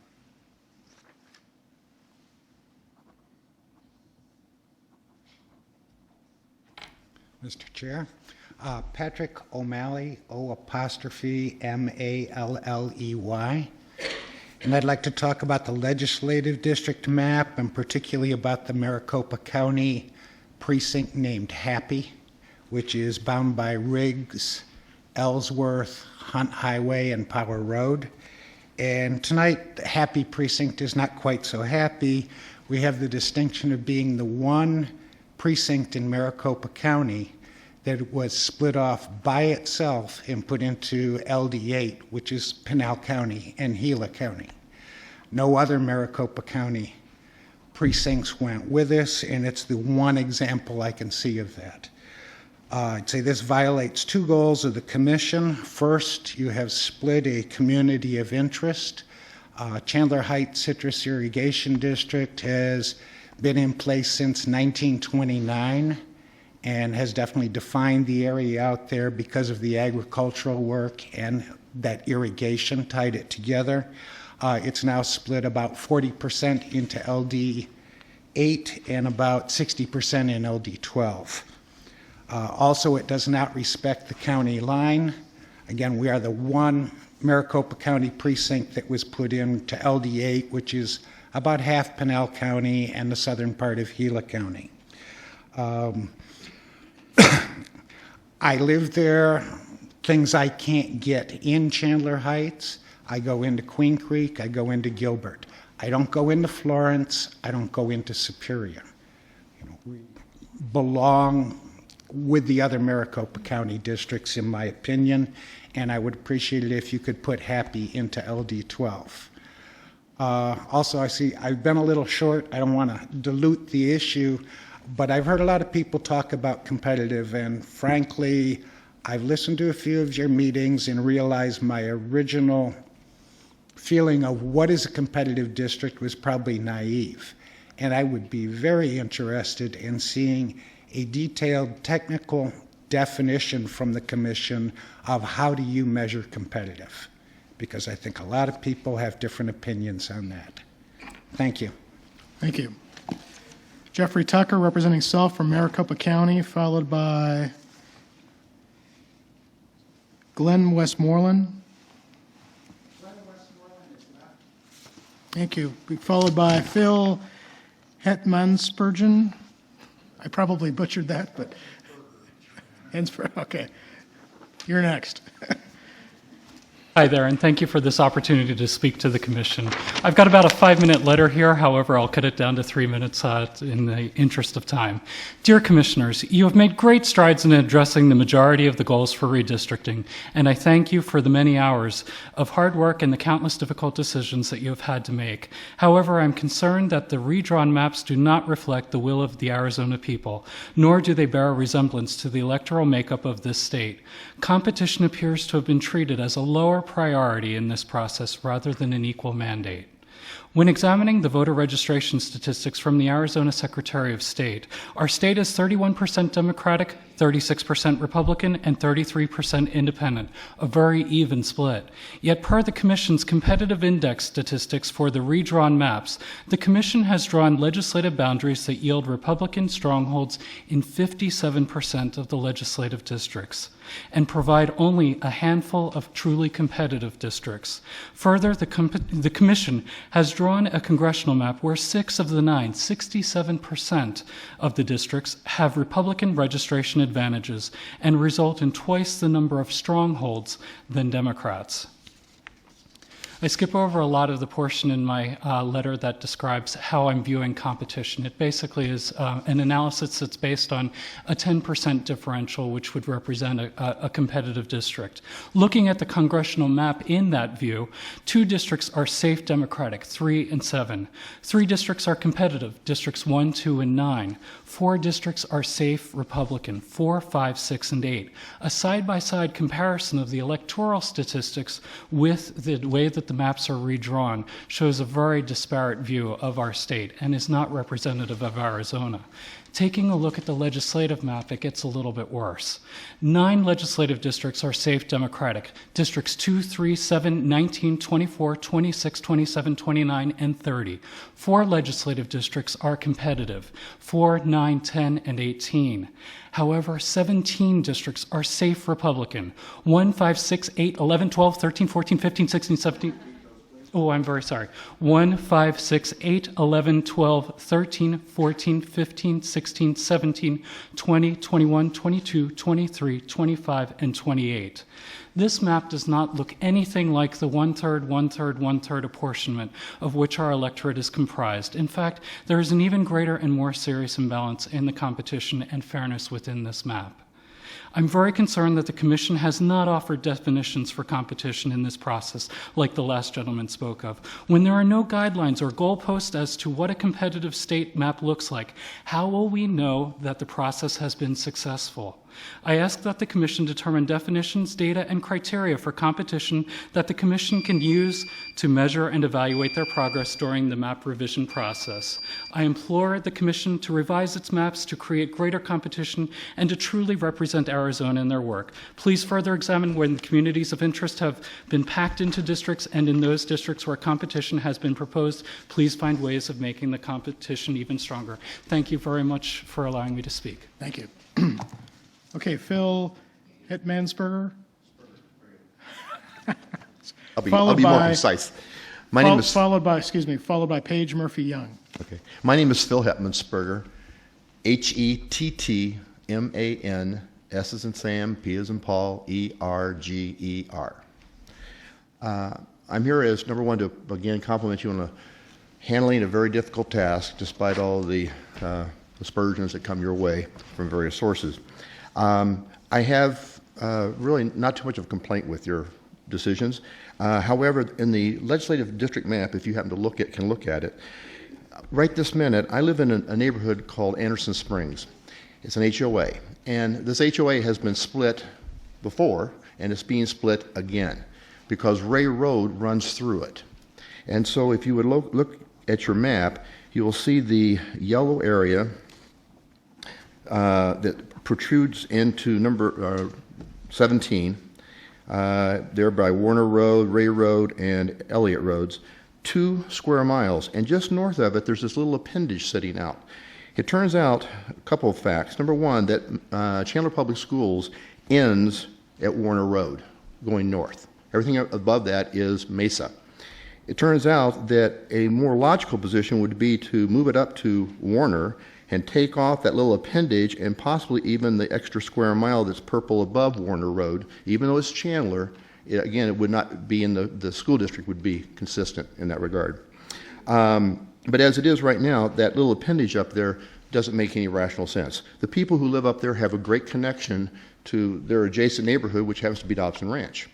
And here we are down the way, and we are so close to downtown in the city of Chandler, and yet we're being attached with Ahwatukee, which is very far from us. I understand that the original design, I'm suggesting just a tweak of the map to include the square mile of Warner, Ray, Alma School, Dobson into District 17, and then adjusting the area in purple north of Warner and west of Highway 87, which is Chandler or Arizona Avenue. Okay, thank you very much for your time. Paige Murphy Young, representing self from Maricopa County, followed by Richard Tracy, Sr. The name is Murphy Young, Murphy-Young. Thank you all so much for your time, your creativity, and no small amount of courage. I live in what will be, under the draft, LD 18. I applaud your competitiveness that you've protected there, that you've really facilitated, and ask you please to protect that. Protect it, and protect it in Congressional District 9. In LD 18, which is about the same area as Kyrene School District, we have a wonderful example of competitiveness, which could also be seen as collaboration. Kyrene School District is renowned, it's successful, it does very well on its bonds, and it's supported by all parties, including independents, and we all benefit, and it's benefits beyond property values, which are pretty stable. So it works for everybody. I am committed to competitiveness. It's not a matter of arm wrestling between Republicans and Democrats to see who gets elected. It's far more important. It's good government. A representative, an elected official, who has to respond to the voices and to people from all parties is actually liberated, is actually able to do the right thing. It's good for us in Arizona, and I think it will make a happier future. Thanks again. Thank you. Richard Tracy, representing self from Maricopa County, followed by David Bushman. Good evening. I am very pleased to follow this previous speaker because she talked of a subject I want to talk about, and that is the fact that there should not be the competitiveness between the cities, but rather election competitiveness where there's an opportunity for the proper and the best candidate to win, regardless of party. We lack that in most areas, and you heard a lot of people talk about the fact that there was no competitiveness in the previous districts that were set up.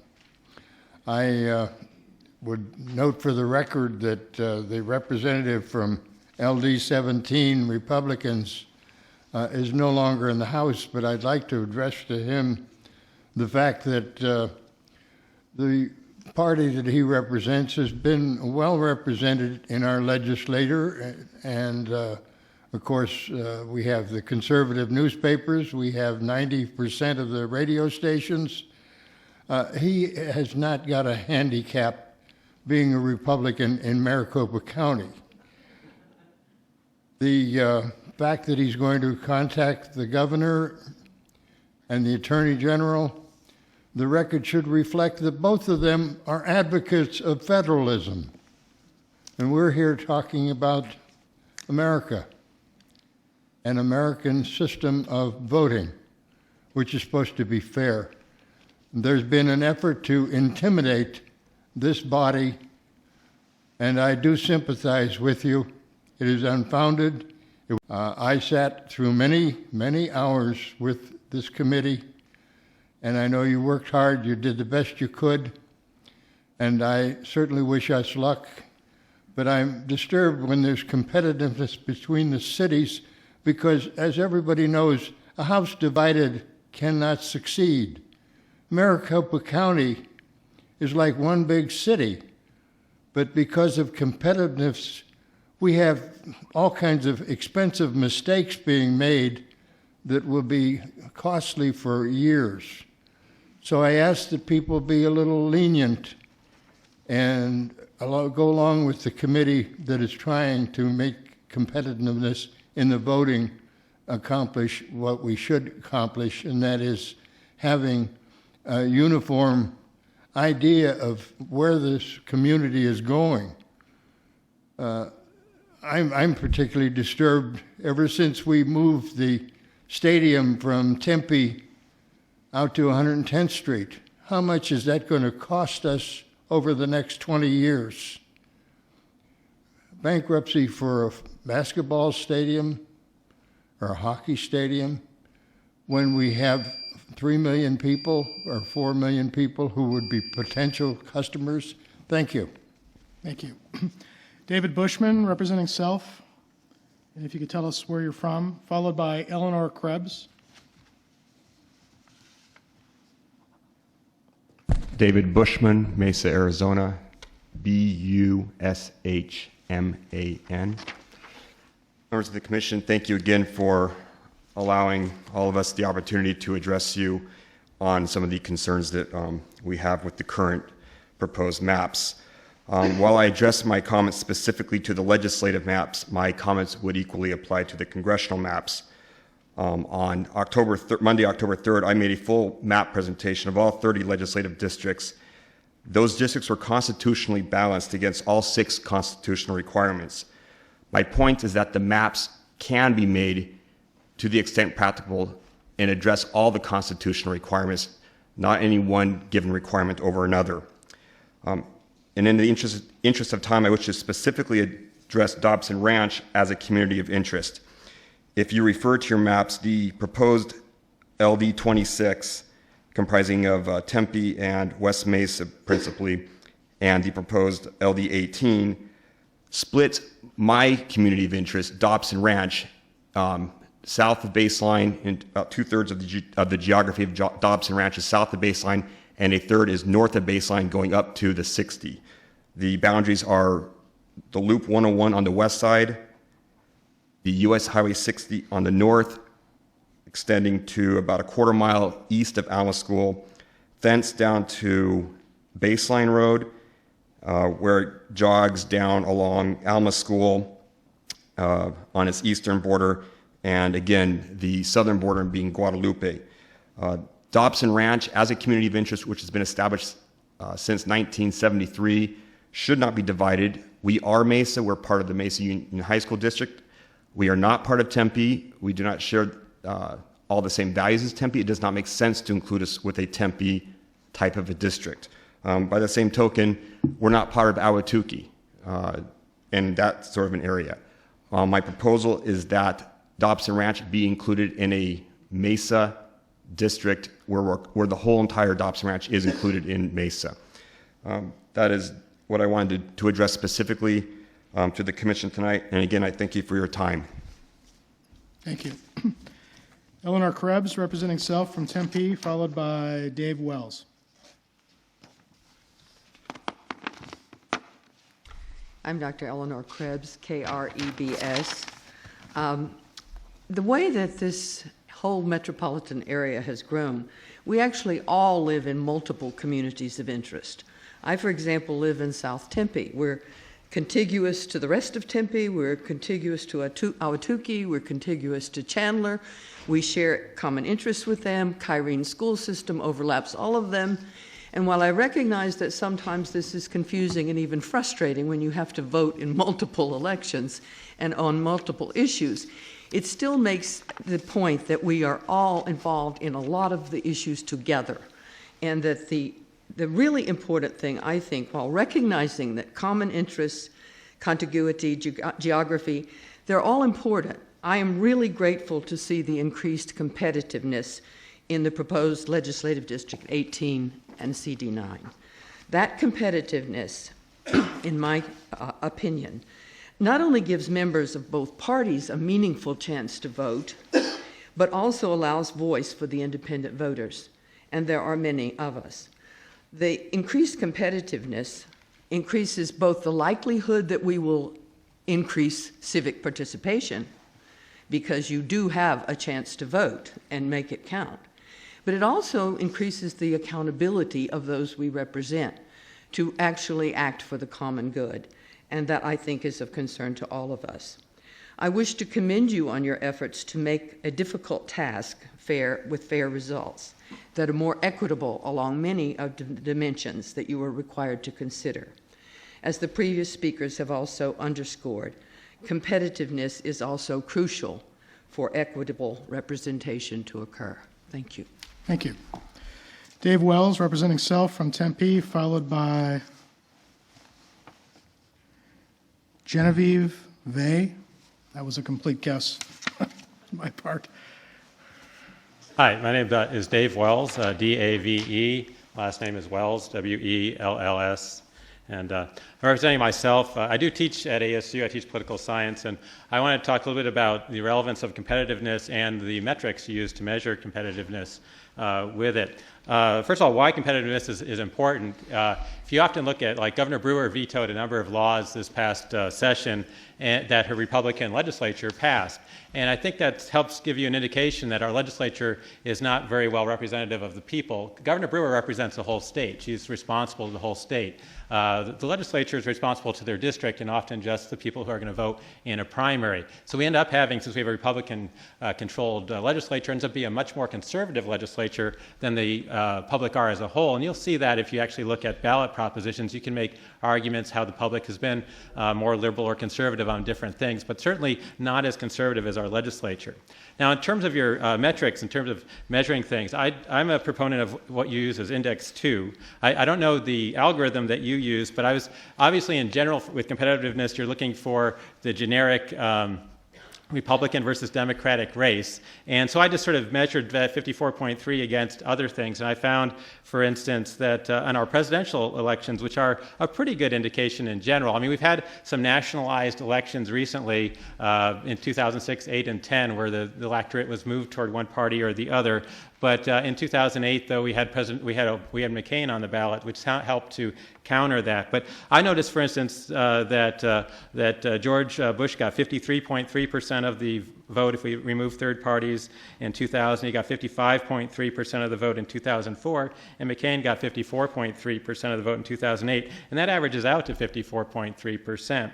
And I could show, I would generally say that, for instance, the Brewer-Goddard race was skewed toward the Republicans this last time, not only because 2010 was an election that was much more skewed toward Republicans, but that particular race with immigration really took over that. But if you look at the races that Democrats performed better than Goddard did, and generally you find that Rodolini Horn got 52% of the vote, and Huppenthal got 55.4% of the vote. So if you look at those kind of things, then you'll generally see that the 54.3 actually ends up being pretty representative.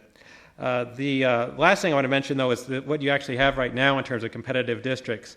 You have three. If I went from 45 to 55 as being the range, 50-50 being ideal, you only have three. You have three congressional districts that fit within that out of 9, which is okay. But you only have 4 out of 30 legislative districts, and that's pretty poor. And I think you want to look at trying to see if you can improve that. And you do have leeways because you don't have to have exactly the same number of people in each district. Thank you very much for your time, and thanks for your work. Thank you. Genevieve Vey, I apologize in advance, representing self from Tempe, followed by Mark Jobilli. My messy handwriting, so you don't have to apologize. And my poor eyesight. Yeah. Genevieve Vega, Genevieve-Vega. So I wanted to start by saying thank you very much. I appreciate that you're here because the voters asked to have a fair and equitable redistricting process. So thank you very much for your time. I want to talk about the Congressional District 9 map as it's drawn. It includes urban areas of Tempe, Phoenix, and East Mesa. And these are 3 cities that work together quite frequently. CD9 incorporates the main arterial highways and the light rail, so arguably, depending upon what your definition of communities of interest, this is an urban area, right? Urban areas have common interests. I personally live in the city of Tempe. I love Tempe. I live there, I work there. My oldest goes to school there, so that's my community of interest. There's a couple of things about urban areas that have different issues than other districts, right? We're looking more at infill development as opposed to other districts that might be looking towards expansion, right? We had tremendous expansion here in the Phoenix Metro, Maricopa County area. So developmental interests are different. We're looking to enhance our established neighborhoods as opposed to expanding out into areas that are not developed.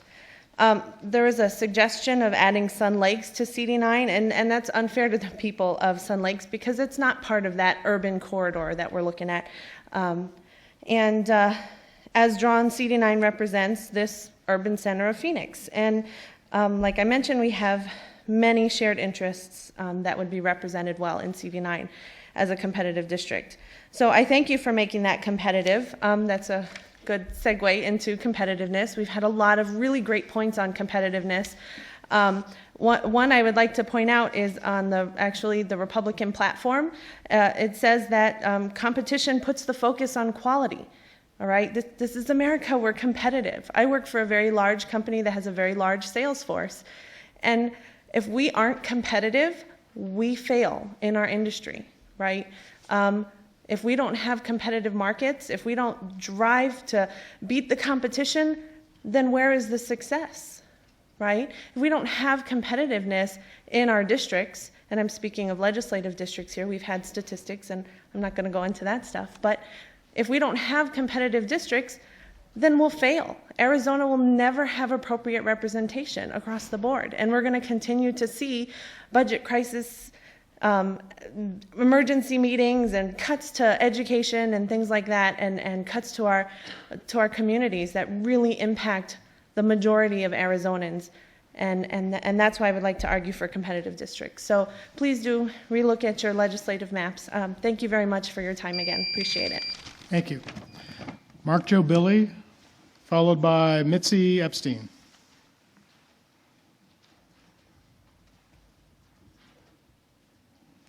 I have a feeling it's not Mark. Yes, you remember me, I'm sure.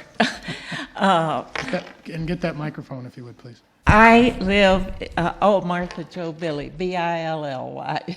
Martha.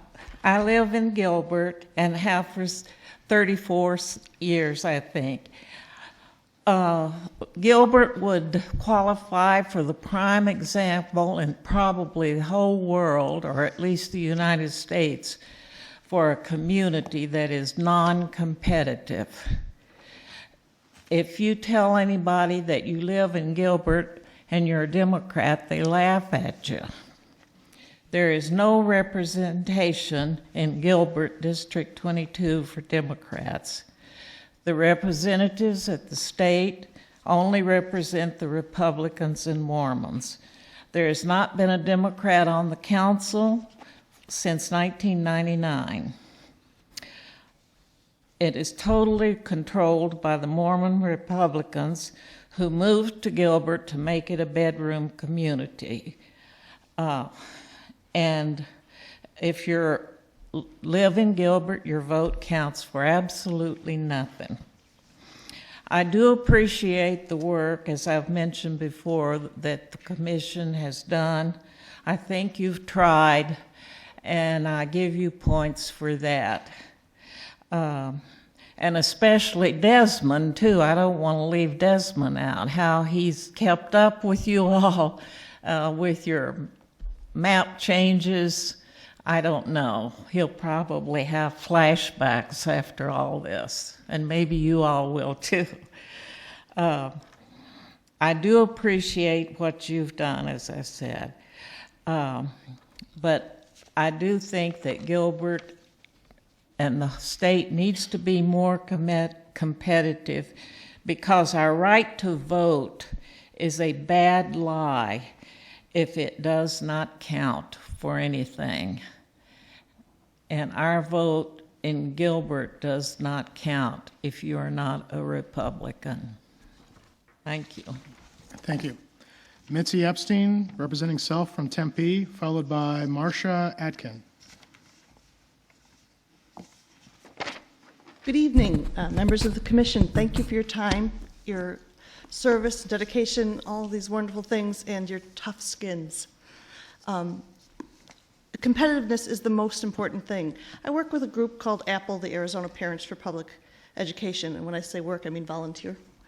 We encourage parents to talk with their legislators, and we stick very firmly to the idea that whoever gets elected, that's who we want to work with, so we don't get involved in elections. And it's all about being able to walk in the door and have a representative listen to this perspective. Unfortunately, in the time I've been working with this group, it's a statewide group, we talk to legislators from many, many of the districts, they've stopped listening. And it's become very, very sad, whereas they used to when we didn't have this horrible extremism going on. They used to listen to some ideas and make some changes. And now we just find they're almost saying, I'll let you know after I talk to my party leader. And it's all about the parties. And so our ideas are not getting vetted. I know these people who get elected depend on the process of committees and vetting ideas through the legislative process. But if nobody will speak anything but the party line, as we hear so often, then the ideas are not getting vetted. And they're afraid to get away from the extreme party line because they think that's what their district wants of them.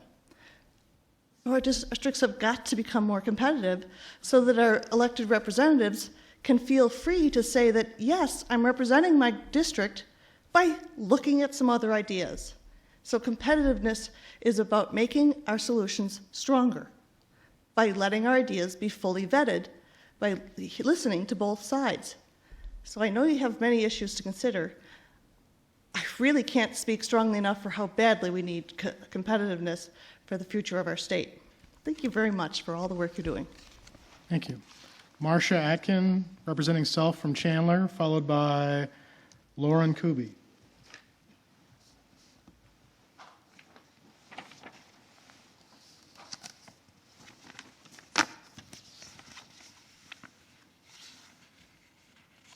I'm Lauren Kuby. The other person must have left the building. So my name is Lauren Kuby. I'm a 23-year resident of the Valley. I've spoken before you a few times before, and glad to be at this stage of the hearings. I wanted to speak about a few things. One is about gerrymandering, because tonight we've heard some various descriptions that I think are in error, and I know you as Commissioners Freeman and McNulty know what the meaning is, but there seems to be some understanding that somehow a weird shape is a gerrymander, and that I want to say that while compactness is one of the 6 criteria, we could have 30 perfectly rectangular districts in our state and would not serve Arizonans very well. Gerrymandering is in fact tweaking a district to make it favor one party over another electorally. The answer, the antidote to gerrymandering is competitiveness. So for people to get up and say there's a competitive district created in Congressional District 9, and that's gerrymandering, it's sort of really not accurate use of the term. In 2000, the voters voted for fair and competitive elections. That was written into the referendum, fair and competitive. We've heard many people, not tonight, but at other meetings, talk about competitiveness, how it needs to be considered last, because it was one of the 6 criteria, it was listed last. We know that in 2009, the Arizona State Supreme Court ruled that it had to be equal to the other criteria. I want to speak about CD9. That seems to be the only truly competitive district created. I'm a little disappointed in the congressional map, but I want to fiercely defend that one district. I think that we need at least have one competitive district, and to me there's a natural corridor created between Mesa, the community college districts, ASU, the university, and the light rail district downtown. It makes a lot of sense. And as far as LD maps go, I do want to say that it's very disappointing. I worry that when you are looked at 10 years from now, this will be seen as a map that took a giant step backward for Arizona. In the case of LD26, I'm from LD17. In the case of the newly created LD26, you've made a district that benefits Democrats slightly. I say make it even more competitive, take away some of the Democrats, give some more competition to the other districts. I am sad to say that I saw Tempe sort of cut in half to help out and make more competitive LD20, which will become LD18. I salute you for that. As much as it hurts to see my Tempe cut in half, I understand that for the importance of competitiveness that we need to see that happen. I do want to salute you for LD26 and creating this minority coalition, because Tempe is a vibrant place, a vibrant and diverse community. I serve on the Tempe Community Council Board, and Human Services are our main focus, and we have so much interaction with the West Mesa residents and Tempe residents and Human Services in Tempe. There's a natural sort of connection there and community of interest. So I think the move into Mesa makes very much sense. I just ask that you look at the other districts in the legislative map, take a look, and make them more competitive, because it is, as it is now, one truly competitive district is a major fail. Thank you. Thank you. John Gallagher, representing Self from Maricopa County, He'll be followed by Michael Kuby. Members of the Arizona Independent Redistricting Commission, my name is John Gallagher, John-Gallagher. Thank you for allowing me to speak today. And, you know, as members of this commission, you really have a once-in-a-lifetime opportunity to change Arizona's political landscape for the better by creating competitive districts that require politicians to represent all of the voters in their district and not just an extreme fringe of voters who participate in partisan primaries. Now, I've looked at the legislative maps, and I'm sadly disappointed. I think that you're really not availing yourself of the chance to really make Arizona's political process responsive to the voters. Now, there are those people that are threatening to tie things up in court, and I have no doubt that these maps, regardless, will be tied up in court, regardless of what you do. But you can't allow yourself to be intimidated by these people. We have to live with these maps for the next 10 years. And if you have to go to court to get lines that represent the voters of Arizona, well, so be it. Then you go to court. But you can't back down and allow yourself to be intimidated by people that want to protect incumbent politicians and want to protect the status quo because they like things just the way they are. You don't work for them. You work for the people of Arizona. So this is the 6th time I've spoken before this commission. And many people, not just myself, have told you they want more competition in Arizona elections. And we represent a lot more people that don't have the time to come to these hearings or can't participate. But Arizonans don't have a legislature that represents them. And the people of a state ought not to be at war with its government. But time and time again, the voters of this state have had to pass legislation by the initiative process that our state legislature never would have passed in a million years. And then we've had to defend those laws passed by voter initiative from a hostile legislature in court. And we've had to pursue litigation to prevent funds from being swept and used for other purposes than what the voters intended. Now, initiative, recall, and litigation are not an effective way to conduct the business of government. It's a messy and expensive way to conduct government. But when a legislature is so out of touch with the citizens of its state because of non-competitive districts and gerrymandering, as voters, we're left with little choice. So if this commission fails in its mission to create districts that more faithfully represent the people of Arizona, you'll see more and more Arizonans lose faith in and respect for the institutions of state government. You'll see civility decline even more than it already has, and you'll see people stop participating and not even bother to vote. And I don't think any of us want that. So please don't cave into the special interests. Create legislative districts that really represent Arizona. Thank you. Thank you. Michael Kuby, followed by Matt Luckey.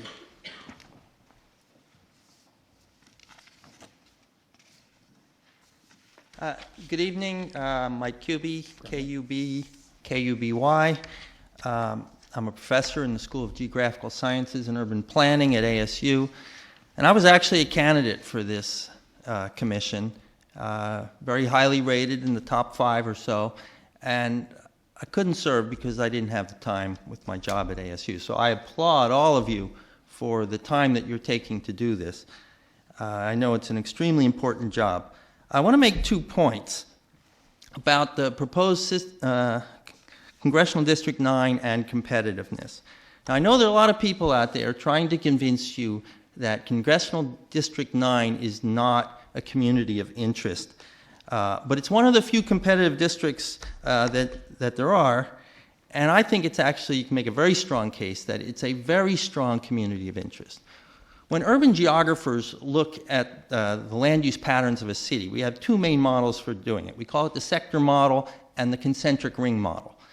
According to the sector model, you have a high-income sector. However it gets started, it just keeps going in that direction. And then on either side of it are middle class. So in Phoenix, that high-income sector is up towards Scottsdale, and middle class on either side. And CD9 has those 2 middle class. sides to it and misses the middle and the high-income part, which makes it more of a community of interest even. And then the concentric ring model. You've got the central business district, the surrounding mixed-use industrial warehouse district, and then what we call the inner city. And then beyond that, the fourth ring, that's what you've got. You've got an overlap of those two middle-class sectors and the fourth ring, which is generally middle-class, older homes, a lot of homeowners. And so you've really designed with CD9 a strong community of interest. It's got the two ends of the light rail, but not the middle. That's actually the two areas that have the most in common, because they're the origins of a lot of the trips. You've also got all the major highways, the 51, the 202, the 101, the 60, the Broadway curve, passing through these areas.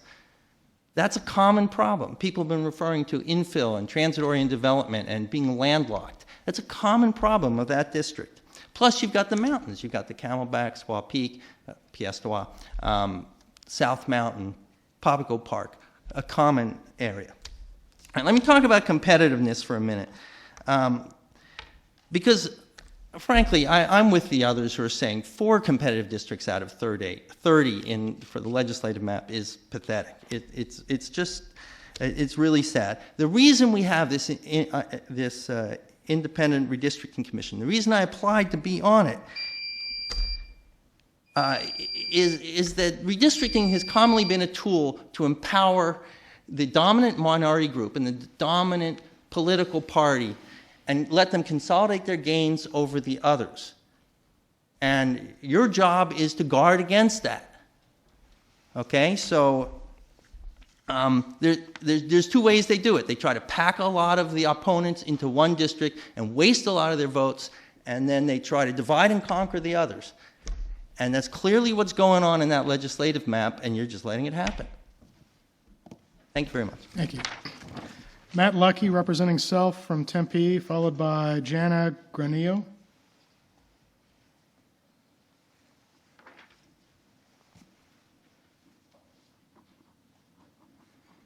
Oh, hello there. My name is Matt Lucky. I'm a student at ASU. I've lived in Arizona most of my life, though that really isn't very long of a time.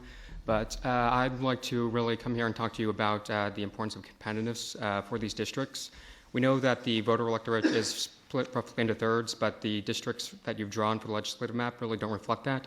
Like they mentioned before, you've only got 4 districts that out of 30 that really match up with this.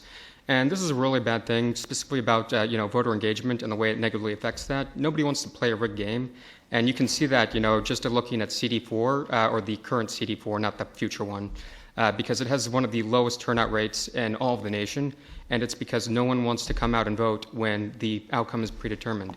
The founding fathers, specifically Thomas Jefferson, was really fearful of this. Was that the great threat to our democracy was the dying out of the revolutionary spirit and the political involvement of the citizens. And drawing these districts that undermine the people's involvement is really just, it goes against the spirit of our country, and it's really just a cancer on our democracy. I'd say that overall, having elections doesn't make a democracy. Ask the people in Iran about that. We just give the citizens their own choice to choose their elector or their representatives. Don't choose it for them. And you owe that to them as their fellow citizens. You have a moral duty to that. Thank you. Thank you. Jana Granillo, followed by Randy Keating.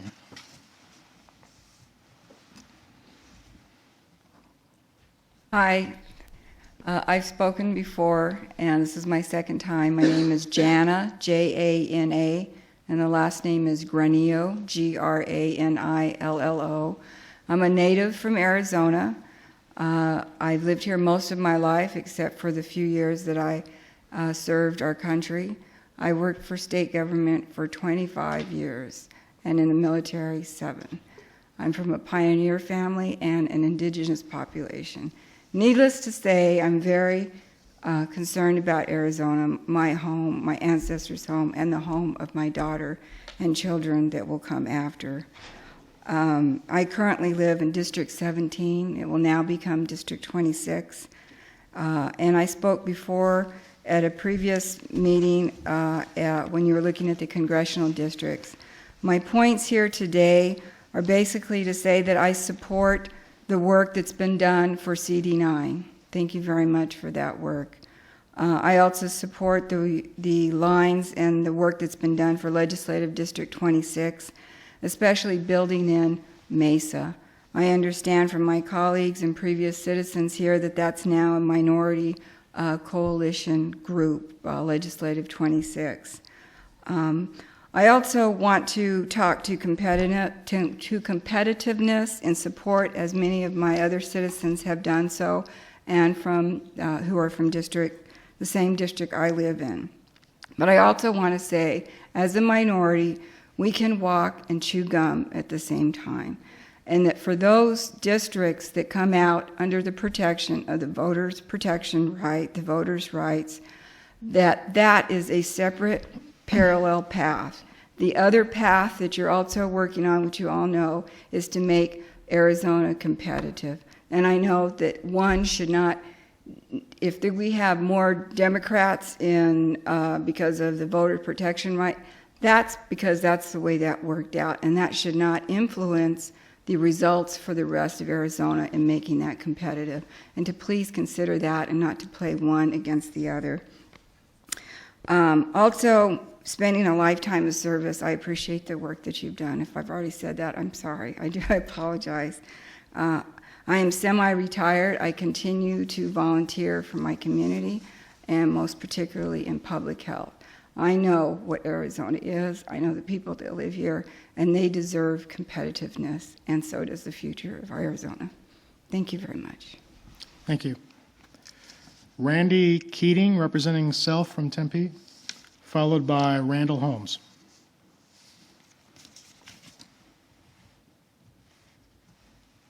Hello, my name is Randy Keating, Keating, and first of all, I'd like to thank this commission for its work. You are doing a public service and a thankless job, as I'm sure you well know, and Arizona needs you, so thanks for that. Now I'm here to speak about two topics. The one is Congressional District 9, the proposed Congressional District 9. I'm very happy to see this district as a Tempean resident. And I think that this is a model that can be placed on the rest of the congressional districts statewide. Now, we only have a few points of voter registration advantage, I would say, with a majority of voters being independent in CD9. And I think that's fantastic. And I hope that the rest of our districts could look like that as well. I'd also like to speak about the legislative map. I, being in Tempe, in central Tempe, I will be in the new LD 26 district. And I also think that this is a good example for what the rest of the district should look like. Very close voter registration numbers, majority independent, right along major transportation routes. So we know that the ideas in culture flow through transportation corridors. So I think this is a fantastic district. And I do hope that you will consider applying that same standard to the rest of the legislative districts on this map. Now, people have mentioned before that there's only 4 of 30 that are competitive. Speaking for myself, I would say that I think 30 of 30 could be competitive. Our democracy suffers when my vote is taken for granted. Whether I'm a Democrat, whether I'm a Republican, whether I'm independent, if those running to represent me don't have to court my vote, then nobody wins. Now, this commission's been under attack by the forces of the status quo, both personally and professionally. You even had somebody up here earlier threatening, I'm going to go to the governor, I'm going to go to the attorney general, I'm going to do all these things. Do what you know is right.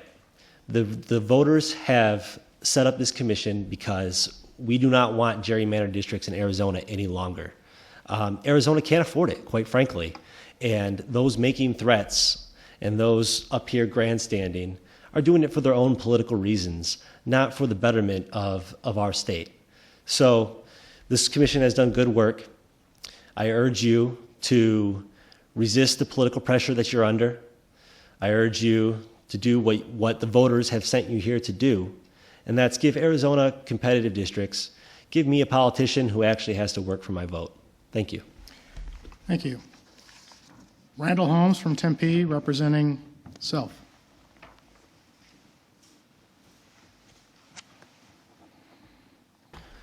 Hi, folks.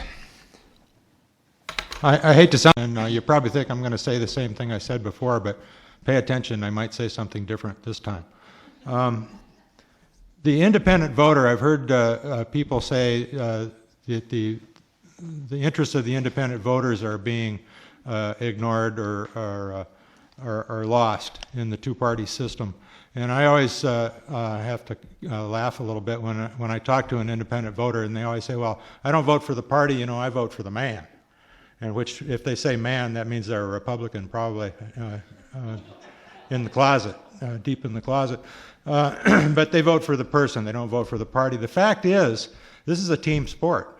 And whoever you're voting for the legislature or for Congress, you may be voting for a candidate, but in reality, you're voting for either Nancy Pelosi or John Boehner to set the agenda for our nation. In the legislature, you're either voting for Russell Pierce or you're voting for Kirsten Sinema. And the result of the election, the legislative or congressional election, is who gets to set the agenda. And whatever trailer court you live in, whatever school district, whatever subdivision, development, city, town, county you live in, whatever community of interest you see yourself in, has no effect on what's going to happen to you and to your children and grandchildren. What's going to have an effect is which team controls the agenda.